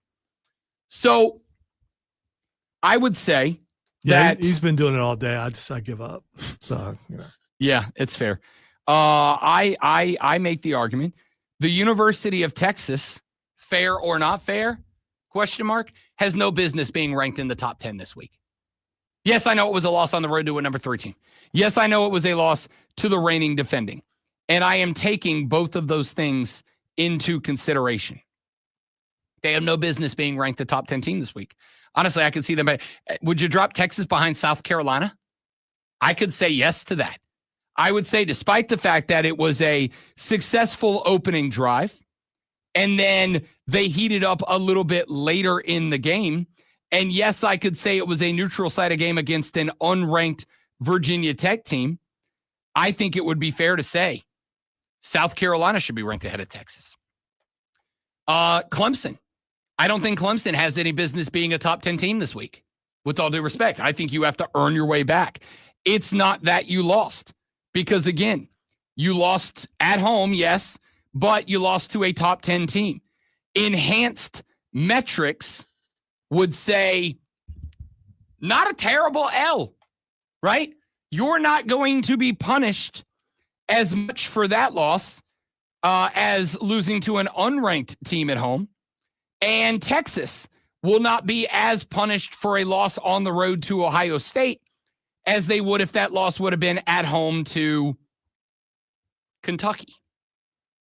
So I think both of those teams, however, based on performance, should be out. Neither one of those teams looked particularly good. Neither one of those teams, Alabama, same boat. I'll tell you this, Alabama, after their performance against Florida State, I'd drop Alabama down to around 2021, and Florida State better be ranked this week. Right? Like, based on what they did to Alabama, I would say Alabama's got to drop down into the bottom half, at least bottom half. I'd make argument like maybe down by 23-24. And I would make the argument Florida State should be jumped up to like 17-18 at the least after what they did. So I think this weekend kind of solidified my take of preseason polls are fine. They're fine for the sake of discussion. They're fine for the sake of pimping early matchups as more attractive. I'm good with all that. But I do think that after the weekend that was, with Texas, with Alabama, with Florida State, with Clemson, with Notre Dame, Miami is a pretty good game. Pretty good game overall. But I think with those teams we mentioned specifically, I would make the argument that if I don't see a dramatic shakeup in the polls, I am talking a free fall for Alabama. I'm talking about a skyrocket of a rise for Florida State. I'm talking about a big fall for Texas, a decent size fall for Clemson. If I don't see those teams have their position in the top 25 adjusted based on not just results, but of numbers, metrics, how they actually performed against who they actually performed or didn't perform against, then I would say from this point forward, I'll probably go out of my way not to address preseason top 25 polls, not any deeper than I am required to do so to do my job, right? So we'll see what happens. Was there anybody in particular that stood out to you? Was there any team in particular that maybe outperformed what you thought they would do? Or maybe anybody in particular that you thought underperformed what you thought they were going to do? Kansas State lost to Iowa State last Saturday, week 0. We talked about that. Kansas State turned around in week 1 and scored 59, but they ended up in a shootout this weekend that I still, too, right now do not understand. They beat North Dakota 38-35. The Fighting Hawks out of the Mountain Valley Conference. One of the reasons that I picked Kansas State as a threat, Arizona State's my pick to win the Big 12. But one of the reasons that I picked Kansas State as my threat was because last year they had my favorite defensive stat. Last year, against the run on defense, Kansas State held 25% of runs against them to 0 or fewer yards, 0 or negative yardage. If you bump that up to 3 yards or fewer, that number was still at like 33%. It's like a third of all runs against Kansas State were for 3 runs or shorter. It was a crazy number. And I went back and I looked and I thought last year that defense for Kansas State was better than I gave it credit for. They just gave up 35 to North Dakota. They just gave up 35, including 231 on the air to Jerry Kaminsky, which names like it feels like a name that like late night drunken bar stories are about. So I was out with Jerry Kaminsky last night. Or a baseball player, Kaminsky Park. I mean, isn't that? Yeah, but I like. So Jerry Kaminsky and I were drinking some Malort in Chicago last weekend. And Jerry Kaminsky walks up to this guy and he's like, hey, listen here, buddy. Not great. They also gave 102 up on the ground. The point here is I got it wrong. I got it wrong about Kansas State. Now, again, I based something on tape. Right, Paul? I based it on tape. I based it on what I saw last year and what got returned this year and thought that was going to be a good take. Turns out maybe I was off on it. How about Oklahoma? I told you I thought Oklahoma under John Mateer might be something special. 30 of 37, 392, 3 touchdowns for John Mateer this weekend. Now, I'm not ready to say John Mateer is going to be. Why did I say it like he's French? Jean Mateer? I did not say Jean Mateer is a Heisman candidate. I'm not going to say he's not, though. It was against the Illinois State Redbirds. Isn't that where? No, he went to Ball State. I was going to say David Letterman. He went to Ball State, right? Who went to Illinois State? Somebody went to Illinois State. Whatever. Point is, Mateer looked really good. Looked really good in his D-butt. A lot of quarterbacks, even against lower teams, did not. So who over or underperformed? I gotta think that the candidates are Texas, dramatically underperformed. I'm not saying I expected them to win the game. In fact, quite the opposite. I had a bet on Ohio State to money line win that game. Even with that pick, I thought Texas underperformed. They won the game. Zoe, is it fair to say that Ohio State underperformed, or was that maybe what you expected in week 1 against Texas? Oh, that's what I expected. Remember, I said all along I had no idea about Julian Sayin. So I mean, he surprised me with he wasn't great, but he was pretty steady. And so I expected them to win. I picked them to win, and I thought it would be close, and it was. Again, my biggest surprise was how good the defense was. And they're not going to be, in my opinion, playing a team as good as Texas, because I still think Texas is pretty good for a while. You've got what? You've got Penn State in like 6 weeks, isn't it? You got a little while before you line up against Penn State, or 7 weeks. Right, plenty of time for the offense to get better and for that defense to improve even better than what it already is. So, also said that, like, I think that game was more important to Ohio State, because you guys do not, same as I said with South Carolina, with Clemson. That game for Clemson was not as important as it was. Not that it wasn't important for LSU. It was important, but for different reasons. For LSU, it was important to prove that Brian Kelly can coach out of the gate, can not cost themselves a playoff spot with an early L. For Clemson, it was important because you don't have, unless, again, Rob Brown is a football sage, and I'm right about the ACC, Clemson's not going to have a lot of other resume builders as big as a home win over LSU would have been. Does Clemson play Florida State? Do they play Miami? They do play Florida State this year.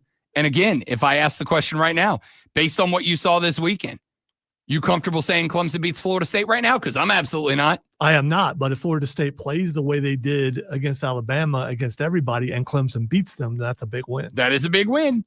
Could also be a devastating loss because of the LSU loss. Because again, ACC wins count towards an ACC title. And losses to a team like LSU, you can still go win the Atlantic Coast Conference and be just fine. Even if you don't catch the bye because of the straight seeding this year, you can still guarantee yourself a ticket. But if you were to say lose to Florida State and they take your ACC championship spot, that LSU loss could be the loss that keeps you from having an at-large, and you're out entirely. So that's why I said, like, that one was more important. It was more important for Ohio State to beat Texas than it was for Texas to beat Ohio State, because Texas has still got a schedule full of ranked teams ahead of them. Ohio State does not. Ohio State does not have a litany of ranked teams left ahead of them. Ohio State has Penn State in like week 8, and you have Michigan at the end of the year. And if Michigan has taken the step back that a lot of people think they have, even though you know the game is going to be hype at the end of the year, it may not have those big everybody's ranked in the top 10 stakes that it did last year. So I think that is interesting. Buckeye Mike said the Buckeye offensive line looked better than expected. Learning curve for Heartline. Also, Patricia will help with Heartline's learning curve. I'll say this about Ohio State. You are correct. Offensive line left a little bit to be desired, are replacing some guys across it. But I would also say I was really impressed by Matt Patricia's defense, because you don't have the talent you had last year. You don't. You lost some NFL guys. One of them's right up the road in Charlotte. You say some. They lost a ton of people. Yeah. You had last year arguably the best line. No, you had the best linebacking core in college football last year. You're missing a couple of those dudes. Ransom's right up the road in Charlotte. He was a dude last year. Like, you're missing some guys. And yet, Steve Sarkisian, and I think correctly, pointed out that was an NFL defense. Not necessarily in terms of talent, but in terms of the way that they played. Disguising coverages, moving around. One of the reasons that I'm not out on Arch Manning is because while he may see a few defenses down the line that are as talented as Ohio State's, I do not think that he will see as many that are as adept at hiding what they are doing from him. You know, the other thing about that with the teams that they're playing, they don't have to play that kind of defense against anybody else for a while. So they don't necessarily have to put out a bunch of tape where they're showing tendencies. Yeah. I think Ohio State pulled enough out of the bag, specifically defensively. I think they pulled enough out of the bag to make sure they won a game that they needed to win, but without putting it all out on tape. When I talk about, Clemson, if your argument today is, well, we wanted to leave some in the bag. We wanted to leave some to have some surprises for other teams down the line. That's a bad idea. That's a bad way to do it. You needed that win. You needed that win because, again, I think it is fine to come into and go through the season playing as if you are going to be an ACC championship team. But I also think you have to recognize what happens if we're not. What happens if Louisville under Miller Moss is that good? What happens if Georgia Tech under Brent Key does snipe us? What happens if Florida State is back? What happens if we lose all three of those games and we don't make the ACC championship game? The LSU game could have been the resume game that bumped you in. I have said a few times, I think it is very possible, not saying definitively, but I think it is very possible that a Southeastern Conference team could buy themselves a playoff spot this year with a 9-3 record. If Clemson ends up 10-2 and they lost to a team, let's say LSU, that's 9-3, or LSU goes 10-2, but so does a lot of other folks in the conference, that game might be the one that keeps you out as much as it might have been the game that got you in. So that's important. All right, when we come back here in just a minute from right now, let's get a couple more college football stories in. Dan Lanning and Mike Gundy are getting after each other. He's a man. He's 53 now. Was it 53? I think he is. 58. Oh, yeah, that's right. I'm a man, I'm 40 has been legally able to drive for 2 years now. If you had a kid that Mike Gundy said, I'm a man, I'm 40, that kid's in college now. Cool. Let's talk about that little headbutt when we come back on the Rob Brown Show in the Fan Upstate. My world. All right, guys, one more live and we're back. Stay right there for me, please, and thank you.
slate of week 1 games on Sunday. Let's go. Hurry up. Let's get there.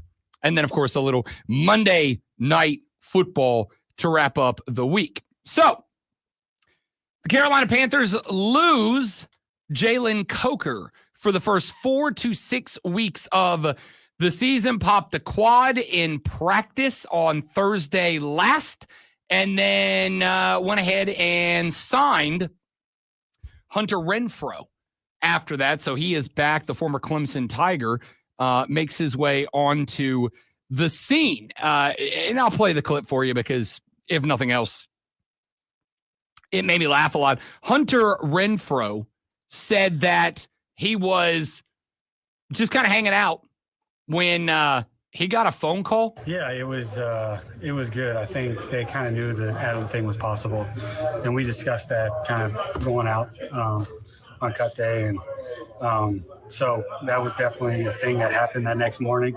I was actually, I had to get a trailer because I had to go get a golf cart, and so I was in there and I was talking to some people at work. Is where the trailer was. And so I was not by the phone for 30 minutes, and my daughters were in the car. Like, I was right outside the car. I wasn't just leaving them in there, but I guess I had like 10 minutes phone calls from Dan, Dave, my agent, and they were all just ignored. My daughter's watching Bluey or something. So got back in the car and had that conversation, I guess. That on Thursday maybe. And then just made sure that this is what I wanted to do. Made sure that this is where I wanted to be, which I was pretty sure of it, but just wanted a couple of days to kind of make sure it's good with my wife and my family and to go and give everything I got to it. My agent, I think he talked to a few teams, so I never really asked him because this is where I wanted to be. But I was either going to be here or not play, I think, is kind of what it came down to. And so I think there were some, but I never even asked him. Because I had some offers last year to come back and play, and I was just like, I don't want to waste your time. You just feel the call, but I probably won't. And so a lot of that. Hunter Renfrow said that he, after he left Carolina on cut day, was having conversations with Dan Morgan and Dave Canales. They said they knew the Adam Thielen trade was a possibility, so they wanted to keep him close. Of course, after Adam Thielen got traded, they did bring in another wide receiver not named Hunter Renfrow. And so the conversation was that Hunter Renfrow was keeping all of his options open, that he was looking around for other opportunities. But then he said in that clip that after he answered the phone, after his daughter trying to, first off, the absolute audacity of Dan Morgan to interrupt baby Renfrow's Bluey time. I mean, just the absolute shock that she must have experienced when she was trying to watch Bluey and some guy named Dan, Dad, tell your friend Dan to stop calling Dad. I'm trying to watch Bluey over here. Said, it was Carolina or nothing, which is in line with what was allegedly said was the reason that he took a camp invite in the first place from the Panthers. Okay, let's see how it goes. Again, the point that Canales made 1,000 times during the offseason was that guys were going to or not going to make the roster at fringe positions like Hunter Renfrow's wide receiver number 7 on the roster based on their ability to contribute or not contribute to special teams. And I think that's fair, right? I want as many guys that I can play on as many different drives as I possibly can, including on the punt team, the punt return team, the kickoff return team, whatever. But I also know what we saw out of Hunter Renfrow, which is why I think the trade and not signing of Hunter Renfrow was a shock in the first place because the dude looked good in the preseason. That was my question from the very beginning, was we saw him look good. And I'm not saying that the expectation is that Hunter Renfrow is going to show up and be a Pro Bowler and make his way into the RB3 spot or anything. But I did have the question. If you are going to move on from Adam Thielen, who has been serving as Bryce Young's, I don't know that security blanket aptly describes how important Adam Thielen was to Bryce Young. But if you're going to get rid of that role, how is Hunter Renfrow not your immediate call to replace him in that spot? That's what he does. Exceptional route runner, incredible change of motion, ability to get from A to B, but take 3 different cuts to get there in a way that very few other wide receivers can. Why is he not on that squad? So I am glad to see him back, and now I'm just curious what his role in that offense is going to be. What his depth in that offense is going to be. Is it going to be minimal play time? Is it going to be only in 5 wide sets? Will we see him trot out there as wide receiver 3? Because maybe there's some other guys, and yes, obviously, as mentioned, this is because Jalen Coker went on the injured reserve. But is it possible that Bryce Tremaine is thrown in as a special teams gunner primarily, and Hunter Renfrow is wide receiver 3? Hey, man, you may not get the ball very often, but what we need you to do is be the guy who sits down in coverage, be the guy who operates in a way that is best for Bryce Young. Always give him the out. Always give him the escape. I don't know. I'm very intrigued to find out. Micah Parsons going to do his best to be available for his new team, the Green Bay Packers, as they take on the Detroit Lions this Sunday. He has been dealing apparently with a back injury. And according to Shefty yesterday, there are discussions ongoing that Micah Parsons may get a pain-killing injection on Sunday to be able to play in the opening game. I got to tell you, I know you want him out there, especially in week 1 against a divisional rival, when it feels like, yeah, Minnesota's going to be in that mix, especially if J.J. McCarthy's that dude. We don't know yet. It feels like the Bears are going to be, I think, improved this year. But going into the week, and we will make our divisional predictions later on this week. Going into the week, it feels like the NFC North is Green Bay versus Detroit. It feels like one of those two teams will be your divisional champ. And the question mark is going to be, does the North get a third team in? And if so, who is it? Chicago or Minnesota?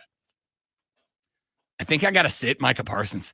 As much as I want him out there, if he was like a multi-year member of this squad, if he was like a dude who has been a big-time member of the team, you know, big-time leader on the defense, etc., then maybe I give him the run. But as a dude who practiced for the first time yesterday, even if I did have the 26th best pass rush in the NFL last year, if I'm Green Bay, although it was because I had a really good run stuff defense. Even with the 26th best pass rush last year in the NFL, I still probably sit the guy. Because a permanent injury, when you gave up a major piece of your run stuffing game, a permanent injury, a long-term injury to Micah Parsons is a huge setback for a year that you come in now as a divisional odds-on favorite. By the way, just for the note running out the door, Matt Stafford is expected to play for the LA Rams. All right. Final segment of the show, Armada Audio Assault. I will read your text. I will take your calls. I will read your tweets, your DMs, your Instagram stories, whatever you got up.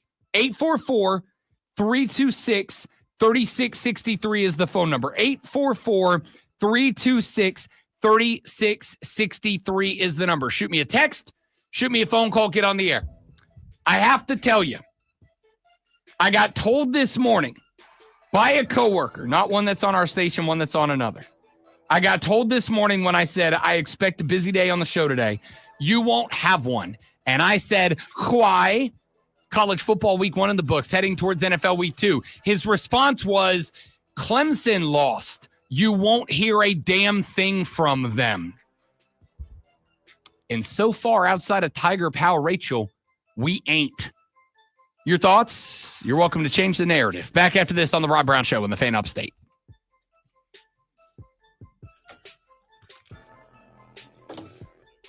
I didn't say that, but I would happily have taken credit for it. Who said that? Yeah, I mean, that is correct. All right, guys, I'm going to go do a jumping jack. Be right back. Just one. Be right back.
The Rob Brown Show back on your radio. It's the Fan Upstate. Welcome back.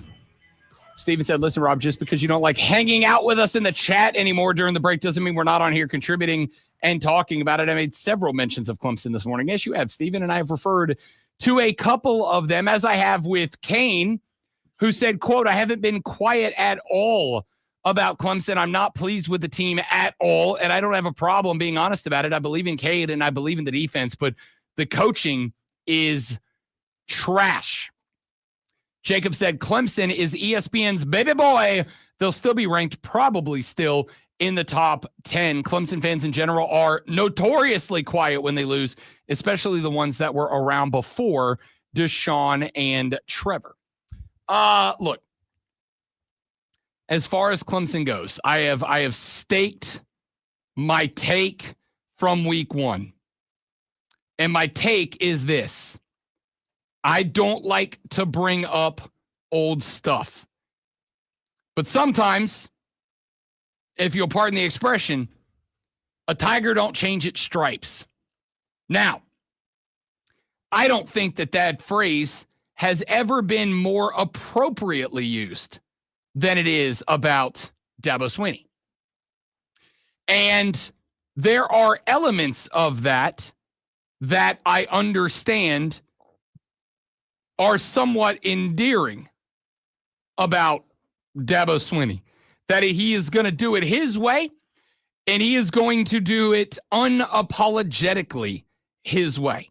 And that is part of what has made Clemson so special over the years. But here is the reality. And a guy who, I don't know why I got the hiccups at 9:43. I've been killing it all day. It's not really hiccups. You're not hiccuping right now. I mean, you got a couple hiccups. Well, hiccups aren't like. Just drink your. Well, I'm not like a machine gun. Well, the hiccups. And I'm not like you, where when you hiccup, you rattle the building. Dude, you've only heard one hiccup. Yeah, and it was rattling the building. Yeah, so I mean, be grateful they haven't come back. The take on Clemson is this. Sometimes you got to bring up old stuff. When Garrett Riley got hired, y'all were excited. And while I know that Clemson having a head coach who's going to do it his way has made him endearing, and it is what has made Clemson so special for you over the years. At the end of the day, the march of time falls behind no man. Things, even things that you know and things that you love, change over time. And if you do not have an ability to keep up with things changing as those things change, you will be left behind. I have watched people in my industry who were beloved by local audiences get jettisoned after very successful careers. And the reason for that is because this industry changes daily. Daily, this industry changes.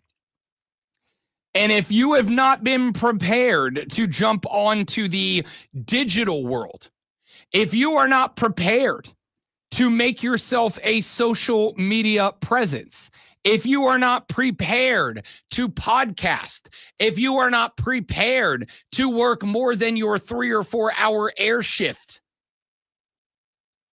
they will find someone who is. I've watched it happen a lot of times. It is wonderful that Dabo Swinney wants to do it the Clemson way. And it is wonderful that he continues to find football players who want to do it his way and do it the Clemson way. If those football players aren't good enough to win football games, it doesn't matter. It doesn't. So, to bring up the old stuff, when Garrett Riley got hired a few years ago, and so many of you were justifiably, I was excited for you, excited about the hiring. There was a comment that Dabo Swinney made that I hinged on then, and I shall hinge on again now. And the quote that he had, and I'm paraphrasing because I don't remember exactly what it was. I will try to go find it today. But the paraphrased version of the quote was effectively, we are not bringing Garrett Riley here to run the Garrett Riley offense. We are bringing Garrett Riley here to run the Clemson offense. Welp. What I saw in that game was the exact same offense that was run last year. That was unimaginative. That was uninspiring. That was painfully bland. It's exactly what happened last year in the games that you lost last year. And I had somebody on Twitter just a minute ago. Let me go pull up them tweets real quick so I can give credit where credit is due. Ben tweeted me back on the Rob Brown Show. And he said, quote, is it a matter of it takes time for the players to get Riley's offense down? I can't help but thinking losing Williams early hurt the offense more than anyone is saying. And having no run game. Cade did look off, but the wide receivers weren't helping him. So number one, my big question about Clemson all off season was, anybody? Can you run the gosh darn football?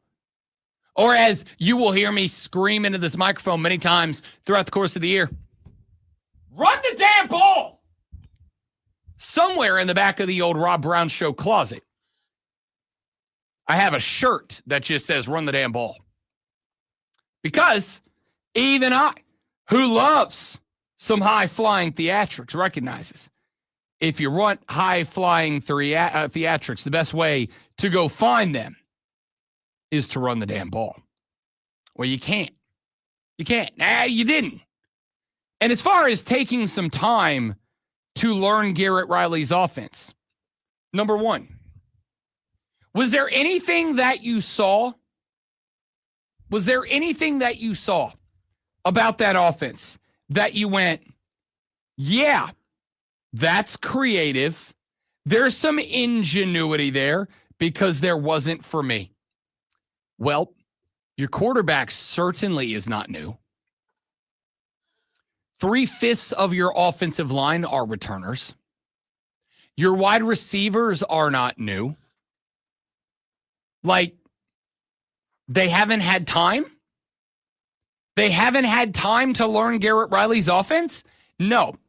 I think it's a matter of Dabo Swinney has told Garrett Riley, this is what we do, and this is what you're going to call. You can play within the confines. You can color within the borders, but don't go outside of them.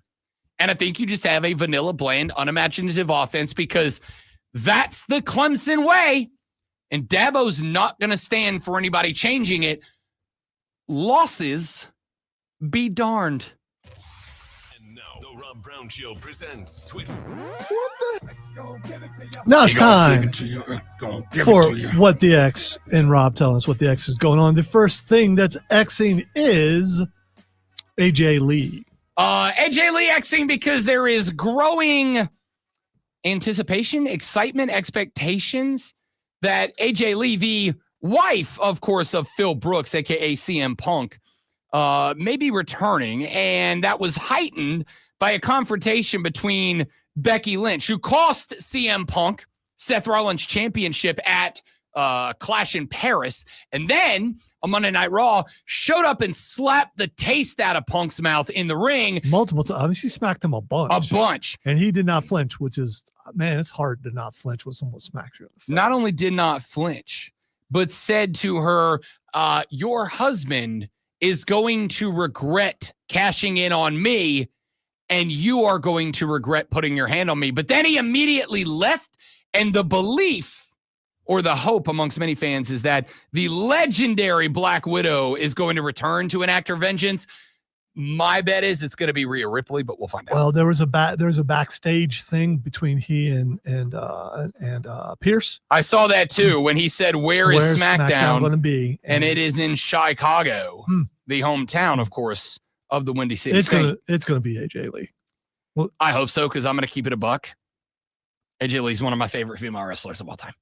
AJ Lee is one of my favorites because she did the crazy wrestler lady act, but like in a way that you're like, that's awesome. Not like stereotypical, just come out, wear crazy black eye makeup and be like, oh, you're a bleep. You're a B word. She actually was like, oh, she's a little psycho. She's one of the only people who could skip sarcastically. Correct. And it was amazing. All right. The next thing that's axing is Dwayne. Dwayne showed up for the premiere of something or another. And Dwayne kind of thinned up a bunch. A bunch? Yeah. He looks like a totally different person. Yeah. Al Roker is also Xing because they say that Dwayne could play Al Roker in a movie right now, and probably could. It's okay. Now I want a movie about an action hero weatherman, and I want it about Al Roker. I want Al Roker saves the world from a tornado that punches people. Give it to me. So my daughter saw this yesterday, and I'm like, yeah, someone did that. That's not really him. No, and then it's everywhere today. I'm like, oh my Yeah. gosh, what happened? My first thought is he sick? Because he bulked up more for his latest role, which is MMA fighter, and I forget the name of the guy who he's portraying. And it's like, oh, but Batista did the same thing. Yeah. So but still, it's such a change. It's weird. Dwayne the Pebble Johnson. All right, the next thing that's Xing is Keanu Reeves. No idea why he's Xing. I hope it's his birthday, and I hope he has a very happy one. It is his birthday. Yes, and I hope he has a happy one because How Keanu old- Reeves is how a old do you think bleeping he is? national treasure. Keanu Reeves, 57. 61. Good God, I hope I'm doing so well. I don't look as good at 40 as he looks at 61. Good for Keanu. Proof that love and joy and happiness and kindness will make you look younger than hatred will. Absolutely. The next thing that's Xing is Nick Saban.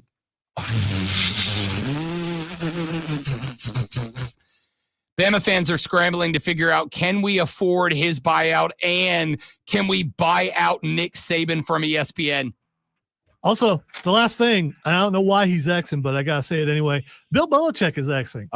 No idea why the hoodie might be Xing. None at all. No thoughts. Hey, I would like to take the next 15 seconds and wish a very happy birthday to my wife. She is the best person that I know. She makes me want to be a better person every single day. I absolutely, in no way, shape, or form, deserve that absolute smoke show of a woman. I don't know how I landed her, but I'm glad I did. So I won't say how 41 old she is. Happy birthday, babe. I love you.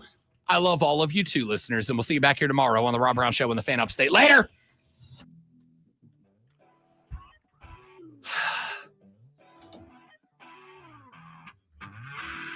This was going to be close.